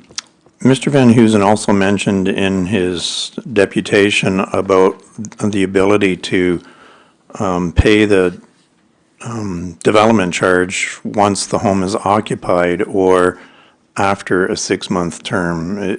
Is staff able to reassure us that that is still an option if we pass this tonight? Director, CEO Clazy, please. I can respond to that. Okay. Through you, Mr. Mayor. Yes, the DC deferral program is still available, but as he pointed out, the amount due is the amount enacted at the current time. So if they pay after December 1st, if the bylaw passes, then it is still the increased amount. I'm sorry. So they can still pay the development charge once the occupancy permit is made available or not? Yes, they can. The amount will be increased. Well, I get that part. The amount due is, okay. I get that part. There's still, the deferral is still in place, yes. Okay, thanks. Councillor Stedall. Okay, I'm just waiting. You fine? Councillor Stedall. Thank you, Worship. In the report, there is one paragraph that says, in regards to development charges being calculated on the new employment population and the demand for services associated with the building. However, the city could enter into an agreement to not charge the water, wastewater DCs if the building will not have the ability to connect to the system. Is that being proposed to be in the final bylaw? Through you, Mr. Mayor, that would be a separate agreement, so the development charge would still be in place, and then there would have to be an agreement in place with that specific building to defer the water or wastewater connections. Okay, but I'm just wondering, does it need to be, is there any change to the bylaw that needs to be made for the city to be able to enter into that agreement? No. Okay. Thank you. Okay. So the, go ahead. Just a comment. I understand all the numbers, and I understand where the builders are coming from. What concerns me is, and I would have liked to have seen a deferral and a little more discussion on it, the same as Councillor McHugh has mentioned, but I respect the decision the council's made. The thing that bothers me is we've got to be competitive with our neighbors. If we become the most costly place to do business, it's going to drive development away. So whether you put the full charge on, you may lose money because people won't want to do business here. We're not competitive with our neighbors in a cost-effective manner. That's what concerns me. I would like to see us look at it. I understand all the costs, and they're not getting cheaper. Everything costs more every day, every year. Everything goes up. But we have to be cost-effective and treat.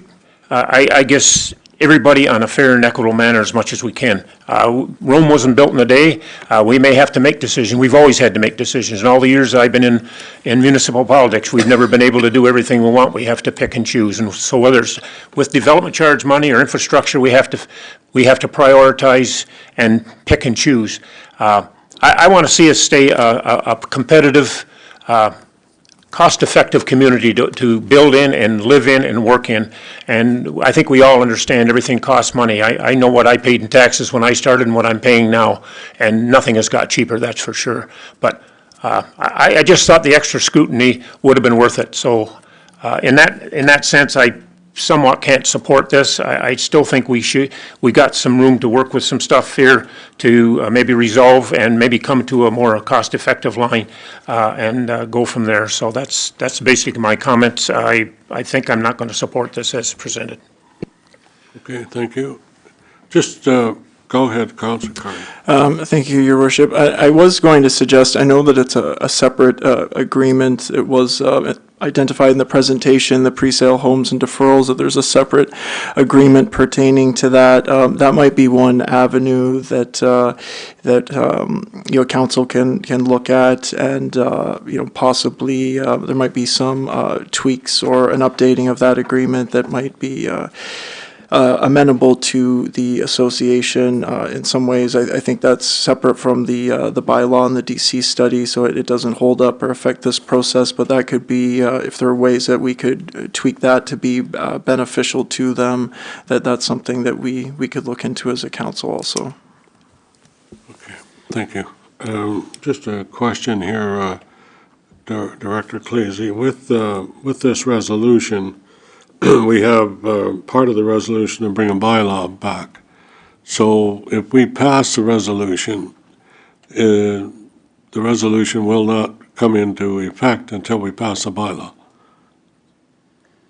That's correct, Mr. Mayor. The direction tonight is to basically direct staff to bring back the final bylaw to the October 30th meeting, which would then implement, once that bylaw is passed by council, then these new rates would come into effect December 1st.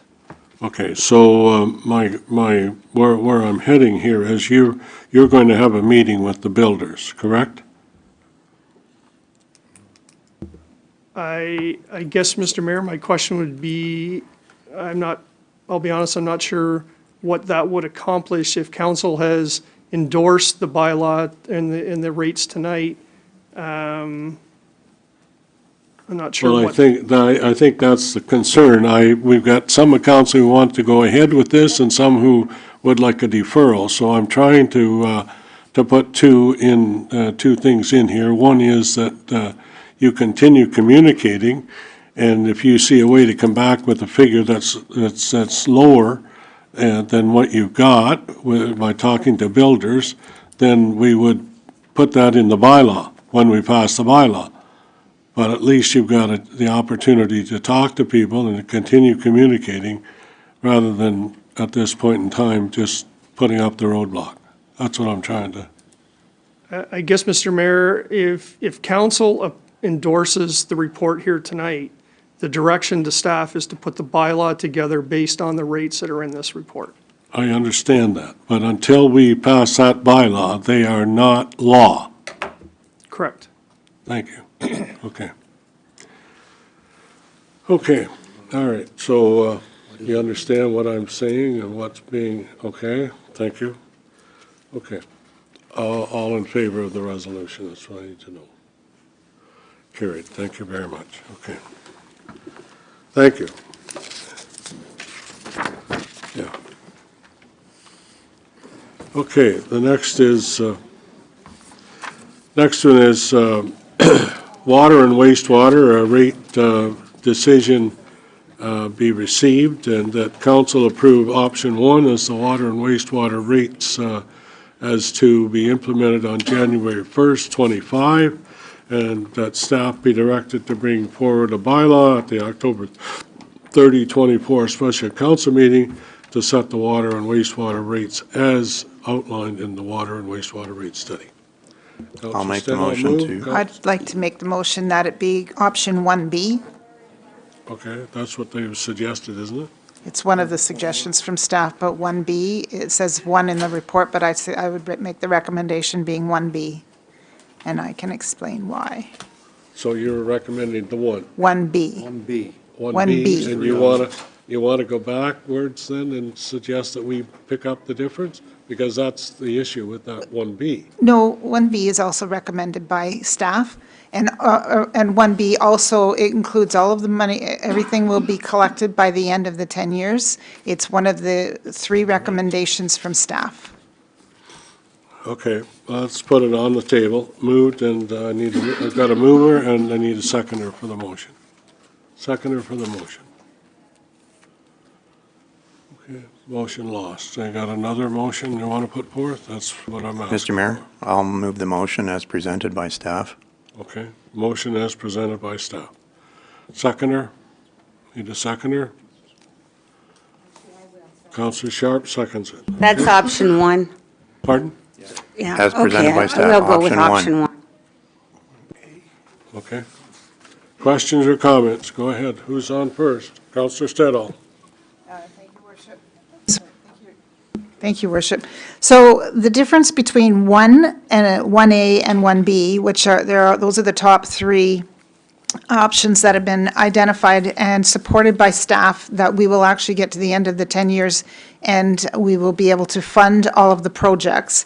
The difference between them is the starting rate. So if we approve option 1, which council has now put forward, which I will vote against, that means that the water and sewer rates next year are going to be 9% increase for the public. And water and sewer are not like other user fees, because water and sewer is a prime necessity for life. So anybody who has water and sewer in our municipality is going to get a 9% increase in their water and sewer bill next year, if this is approved. Option B was started at 8% and had less increases. The increases were a little bit higher at the beginning, and then option B was a 7% at the beginning. So it actually gave, again, the money at the end of the day is still being levied. We're still going to get where we need to be. It's just that in the first year, in 2025, when everybody is feeling the hit of what we now are almost in a recession, instead of going with a 7% increase, council's now got on the floor a 9% increase.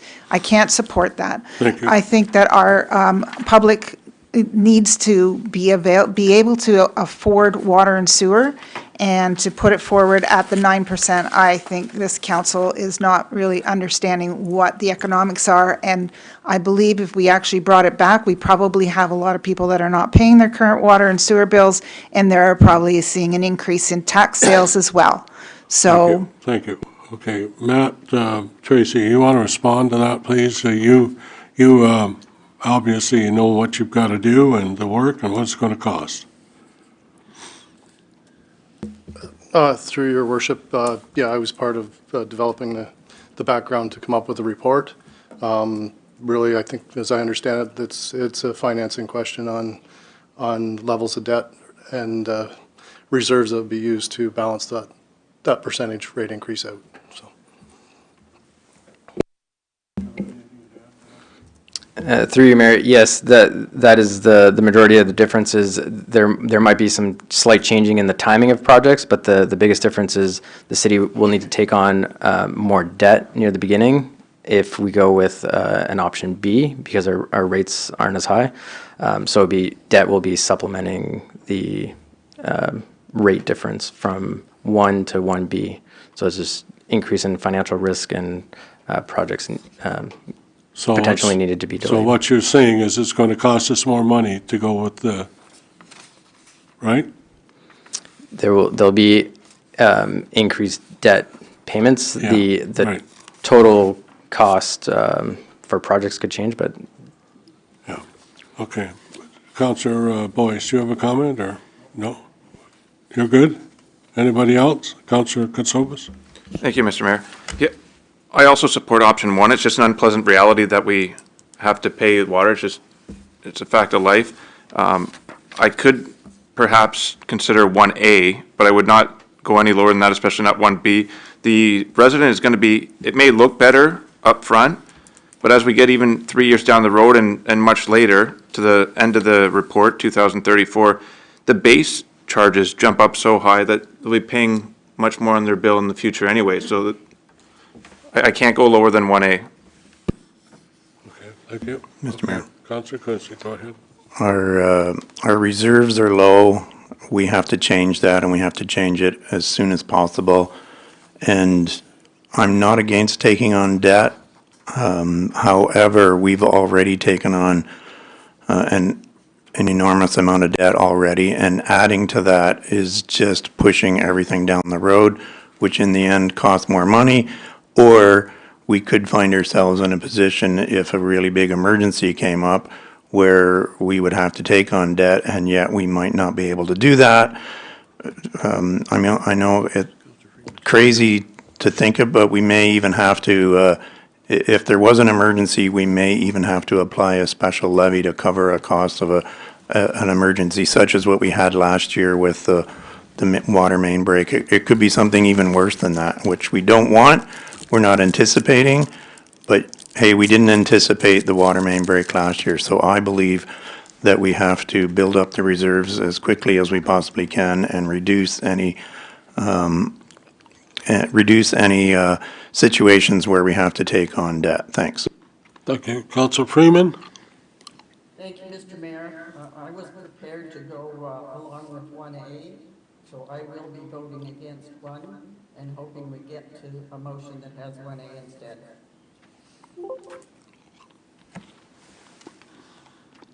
Okay. Call the vote. Okay. Councillor Card. Thank you, Your Worship. And this is, as other councillors have noted, this is not a enviable situation to be in here, choosing between high numbers, very high numbers for a short to medium length of time. It's not a great situation. In my heart of hearts, I would like to get to kind of the baseline terminal 3% rate, as quickly as possible, but as Councillor Studdall pointed out, that incurs a lot more pain in the upfront years, but we can get back to the new normal sooner. I think that I'd be supportive of 1A. I do want to get the liners and extend some of the life of some of these pipes and do some of the processes to extend the life of some of this infrastructure. I think that's our best bet, but these are frankly not great choices because of the situation we're in, as has been mentioned.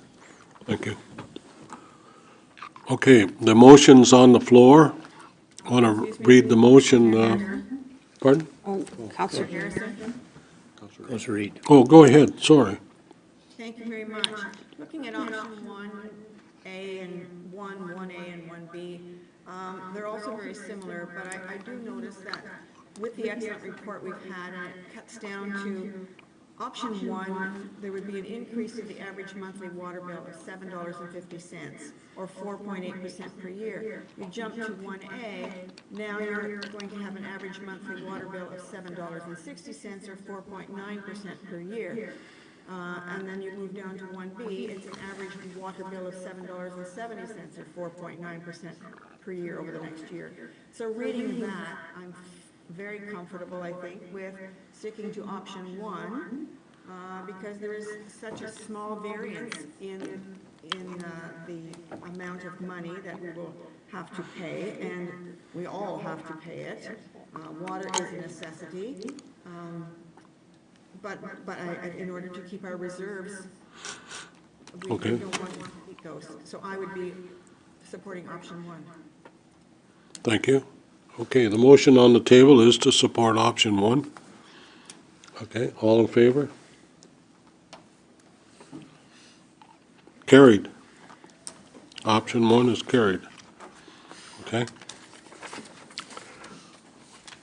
Okay, resolution, the next one, mover and the seconder, is to minutes of the Planning Advisory Committee held on September the 19th. Moved by Councilor McHugh, second by Councilor Allier. Comments or questions? Anyone? All in favor? That's great, that's easy. Thank you. Next is resolution that the final report dated October 7th from Mr. Tony Fleming, Integrity Commissioner, City of Quinte West, be received. That's the recommendation. So I need a mover and a seconder. Councilor Allier moves it, Councilor Reed seconds. Any comments or questions? Councilor Stidham. Can we make a friendly amendment in that the city supports the recommendation of the Integrity Commissioner? Well, do we Rather need than to just add that, or is receiving? that already in there? No, it's not in there. It's, Sorry, the clerk can speak to it. well, yeah, we're receiving it, we're accepting it, that's what I'm saying. Is that not already in there? Do we have to add that? If we that's what support council it? wants to do, yes. Because Pardon? right now, the motion on the floor, the motion on the agenda is just to receive the report. And if you want to support the recommendations contained within the Okay. report, then you should include that in the All right, recommendation you're uh, making. I need a mover and a seconder to agree. Yeah, we'll agree. You agree? Second it? Who did second it?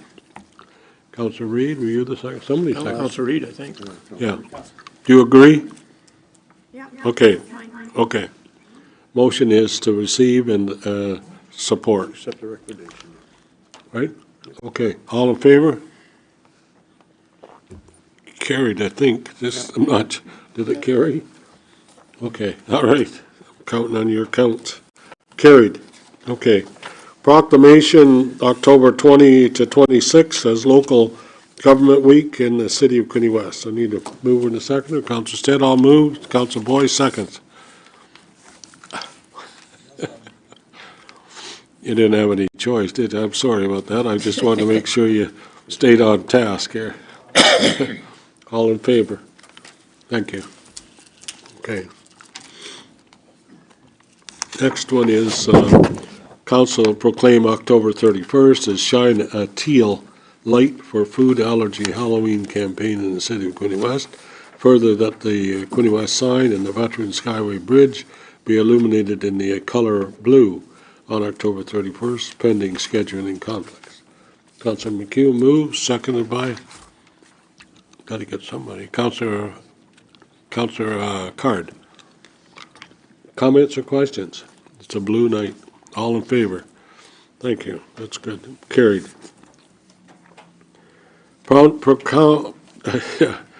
Council proclaimed November 1st, 24 as Diwali in the city of Quinte West, and further that the Quinte West sign, Veterans Skyway Bridge, be illuminated in the color purple on November 1st, pending to no scheduling conflicts. Moving a seconder for this one? Need a mover and a seconder. Councilor Card moves, seconded by? Councilor Armstrong. Thank you. Any comments or questions? All in favor? Carried, thank you. Okay, the next one is Resolute Council proclaimed November the 8th as World Town Planning Day, City of Quinte West, and further the Quinte West sign, Veterans Skyway Bridge, be illuminated in the color yellow on November the 8th, pending no conflict. Okay. Moved by Councilor McHugh. Need a seconder? Councilor Katsouba, second. Questions or comments? Councilor Freeman, are you, no? Okay. All in favor? Carried, thank you. And the next one is that council proclaimed November 20th as Transgender Day of Remembrance in the city of Quinte West, and further that the Quinte West sign and the Veterans Skyway Bridge be illuminated in the color white on November 20th. Mover and a seconder for this one. Councilor Freeman moves, seconded by Councilor Card. Comments or questions? All in favor? Thank you. Correspondence, I need a mover and a seconder for Councilor Stedall, Councilor McHugh, both written and printed and non-printed. Go ahead, Councilor Stedall. Thank you, Worship. Just a few questions. So the first piece of correspondence is basically telling us that we're not getting any more PILT money from Minister of Finance, and that they're going to continue to work on our behalf, however. We're not getting any more. And the second one, I just wondered if there was a process or if there's anything the city's doing for these volunteer awards, if we are to bring anything forward, or if maybe if council brings or staff bring a report back just as to if there is anything, or sends us some kind of communications that we are planning on doing anything to put forward as a city, or whether they're individual nominations, I'm not sure. I'll just leave that out there for staff. The item number E, at the last council meeting, we talked about the having to approve each of the individual applications that came forward for if you're selling alcohol on the weekends, and I had mentioned that there was something that was being circulated. This resolution is a little bit different, and it's actually pushing back against the fact that with the provincial decision regarding the alcohol sales at the convenience stores, there could be the development of more drunk drivers on the road. And I'm not really supporting or not supporting the resolution, but I just wanted to bring this, to everyone's attention. We may want to think about this in the future. I just noticed that driving, coming home on the 401 on Thanksgiving, the big sign at the en route with the monster sign that says, "We sell beer here." Well, thank you very much for advising drivers that are on the 401 that I'm trying not to have any incidents with, that they can stop and pull over and get alcohol and get back on the 401 again. I just think that is I totally agree with you. ridiculous. I'm confused too. Yeah. But let me tell you, and I think I've told you this before, that when volunteers clean up the 401, they have clear plastic bags that they put the empty alcoholic containers in, and they find too many, far too many. That's before we even start to sell it on the en route. So if that's prior, what's it going to, I don't even like to think about it. Anyway, I don't disagree. I'm totally confused because, listen, I'm not a teetotaler. I like a drink, but I don't need it when I'm driving. And my wife definitely doesn't appreciate anybody. And I know, I'm not, my wife isn't any different than anybody else's, so don't think she is. I'll just make one comment in that regard, Mr. Mayor. In front of our place on County Road 64, it used to be Timmy's cups and McDonald's stuff. Now it's beer cans. And it's just like somebody's drinking it like pop and throwing out the window the empty beer cans. It's just how it's changed. I know it's because it's summertime. It was never really that hot a summer, but there is a change of the alcoholic containers that you're picking up now. Why don't we pass a motion and send a letter to the Premier that we don't support it at all? I don't see anything wrong with it. We're not losing any money. Councillor Boyce. Thank you, Your Worship. And it's something that I said maybe a year and a half ago, and I'm going to say it again, that I haven't been as impressed as I am with our local OPP detachment. I can tell you from experience that this detachment, they don't wait till Christmas to get out there and do ride programs. They're out there all the time, and as compared to other municipalities that I've worked in or lived in. And so I want to applaud the OPP, and I wanted to do this a few weeks ago when we heard about all the drinking and driving programs. Our OPP, in my opinion, in terms of being proactive and catching those drivers is amazing. So, and I know that our commander will continue with that program. So for the people out there, no day is safe to drink and drive, and you'll get caught by this detachment, guaranteed. Well, thank you, and I don't disagree with you, but I think what we need to promote is no drinking and driving. That's what we need to promote. Anyways, Councillor Katsovas. And that's all well and good, but to that point is the same reason I don't support any of the other individual requests when they want to sell alcohol out of convenience stores or open for Christmas Day and all those sorts of things. The health unit originally came to our council, made a presentation on why they're against that, and I continue to vote against it when these requests do come up, because people seem to be in a rush. as it is, without any distraction. So now you add alcohol, you add narcotics, or you add the phone, and driving just becomes more dangerous for those people that are following the rules. So again, I agree. I'm not in favor of making alcohol or any other banned substance that accessible, especially when you're operating a vehicle. Mr. Mayor. Thank you. Councillor Quinte. Don't talk about insurance companies. Okay, I wasn't going to. But don't drink and drive. That's right. Can make Thank a you. real mess of a lot of things in a real hurry. And if you have or don't have $30,000, that's about how much it's going to take to get you through the mess that you just got yourself into if you do get caught. Not to mention you could lose your job, or you could lose your marriage, you could lose your house, a whole bunch of crazy things. Anyhow, I did have a question for staff regarding the upcoming budget. Can I ask that question now? Yes, certainly. I would like to know, can we find out what the cost would be to install an electronic message board at Tucker's Corners and have it ready for our December budget talks, just to get an idea of what the cost might be? And I'm talking about the electronic message boards that are similar to the one that's at the DJ McDonald Bridge and the one that's in Frankfurt.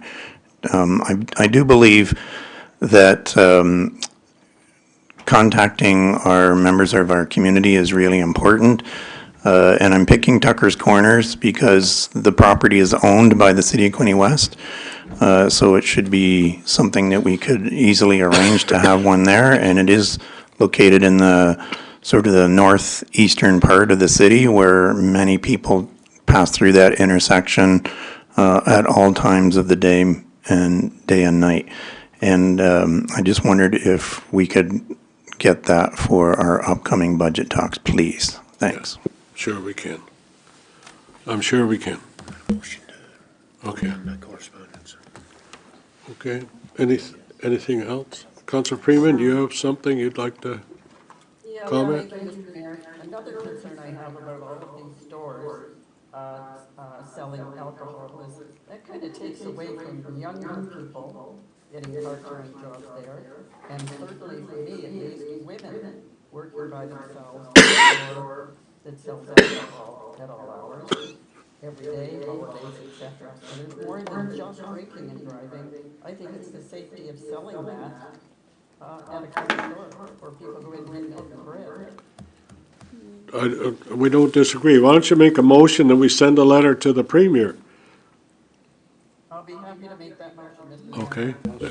We'll send a letter informing him that we don't support what we've already passed, even though we passed it. I think we're doing it to allow stores to be functioning in a competitive fashion, not just to sell the alcohol, so. Then I'll ask, Your Worship, I'll ask for a recorded vote on that, because I don't believe that, I won't support it. Sorry, we do have a motion on the floor, Mr. Mayor, to receive all the correspondence, so if we could deal with that first. Okay, let's receive all correspondence. All in favor of that one? Thank you, okay. Then the next motion is, read it clearly so we know.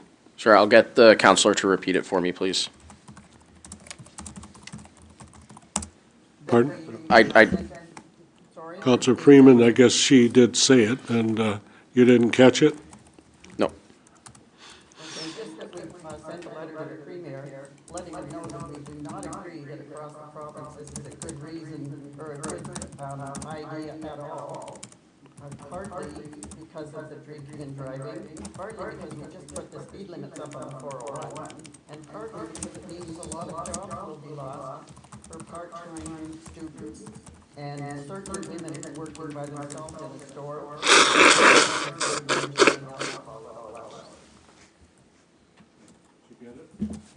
So if I have that correctly, it's that council sent a letter to the province opposing the sale of alcohol in convenience stores. Is that accurate? I think we want it sent directly to the Premier.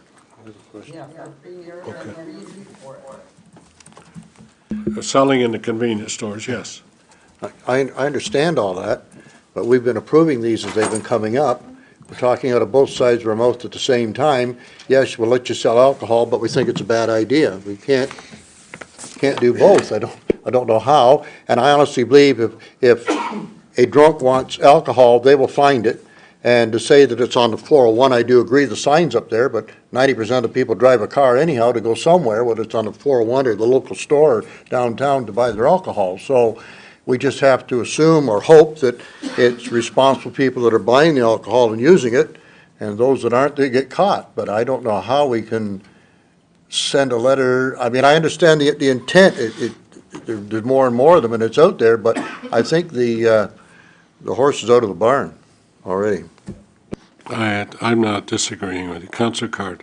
Thank you, Your Worship. Similar to Councillor McHugh, and I don't want to waste everyone's time at the end of the meeting on this, but I am a big believer in personal responsibility, and in the sense that I think until there's data in to suggest that higher availability is leading to, standard deviation, more of the drunk driving cases, I think that people that have substance abuse issues, people that are irresponsible and make short-term decisions will do that regardless of the availabiliity. And so I just don't think it will have a significant effect on it. Same as when they open the LCBOs on Sundays. And I know that there's been the hours, there's been lots of questions about the legalization, liberalization of availability over the years. So I don't know what the effect will be, but don't drink and drive. Okay, thank you. Councillor Stidle.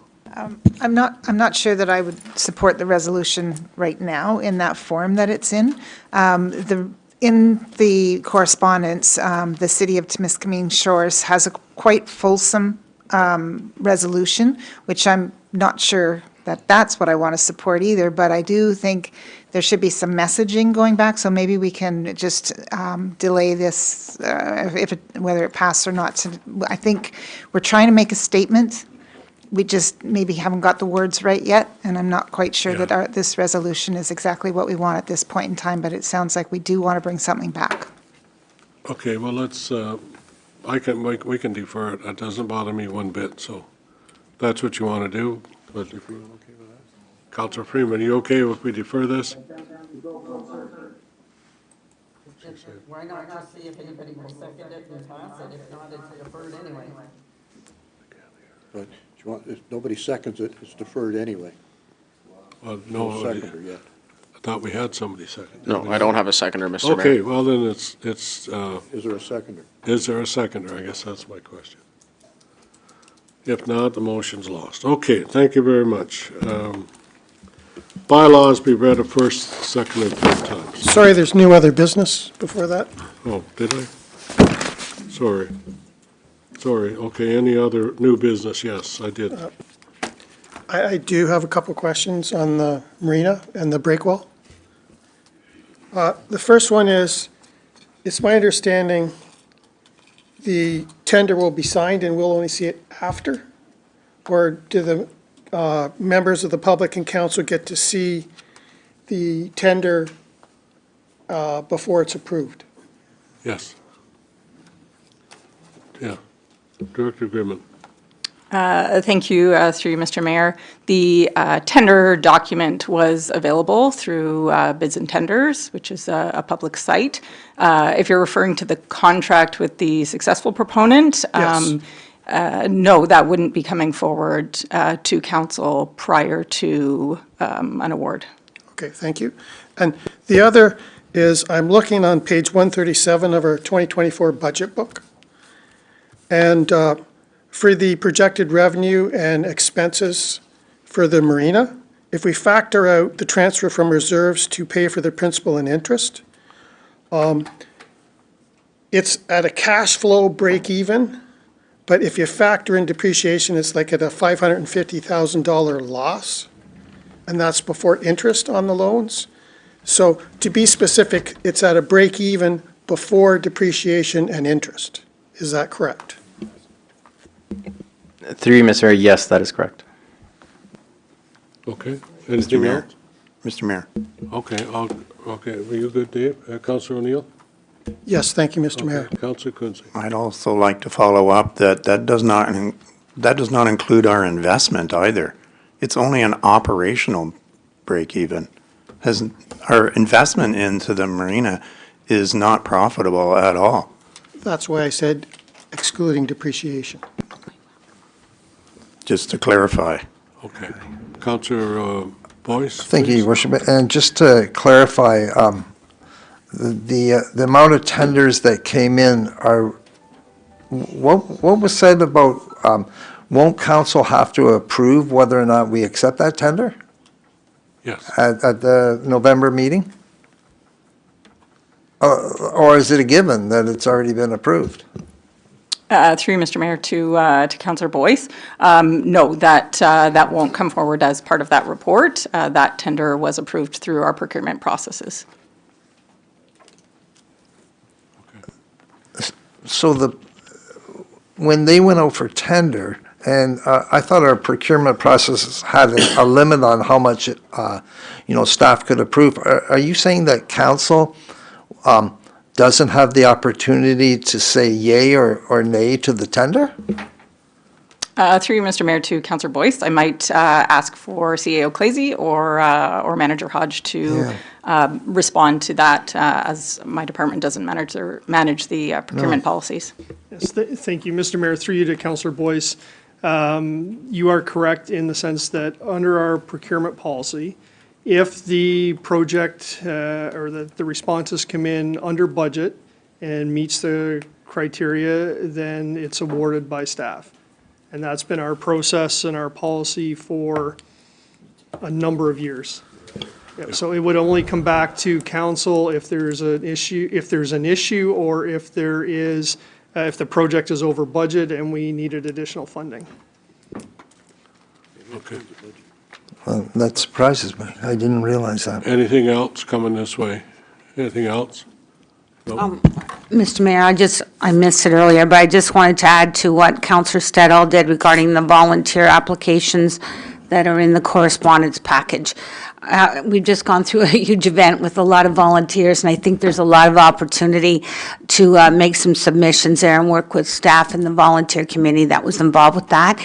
There are 2 volunteer awards. It looks like the deadline is November 16th. I hope we volunteer some individuals in our community. Thank you. It'll be a tough decision, I can tell you. There's so many people who spend a lot of time.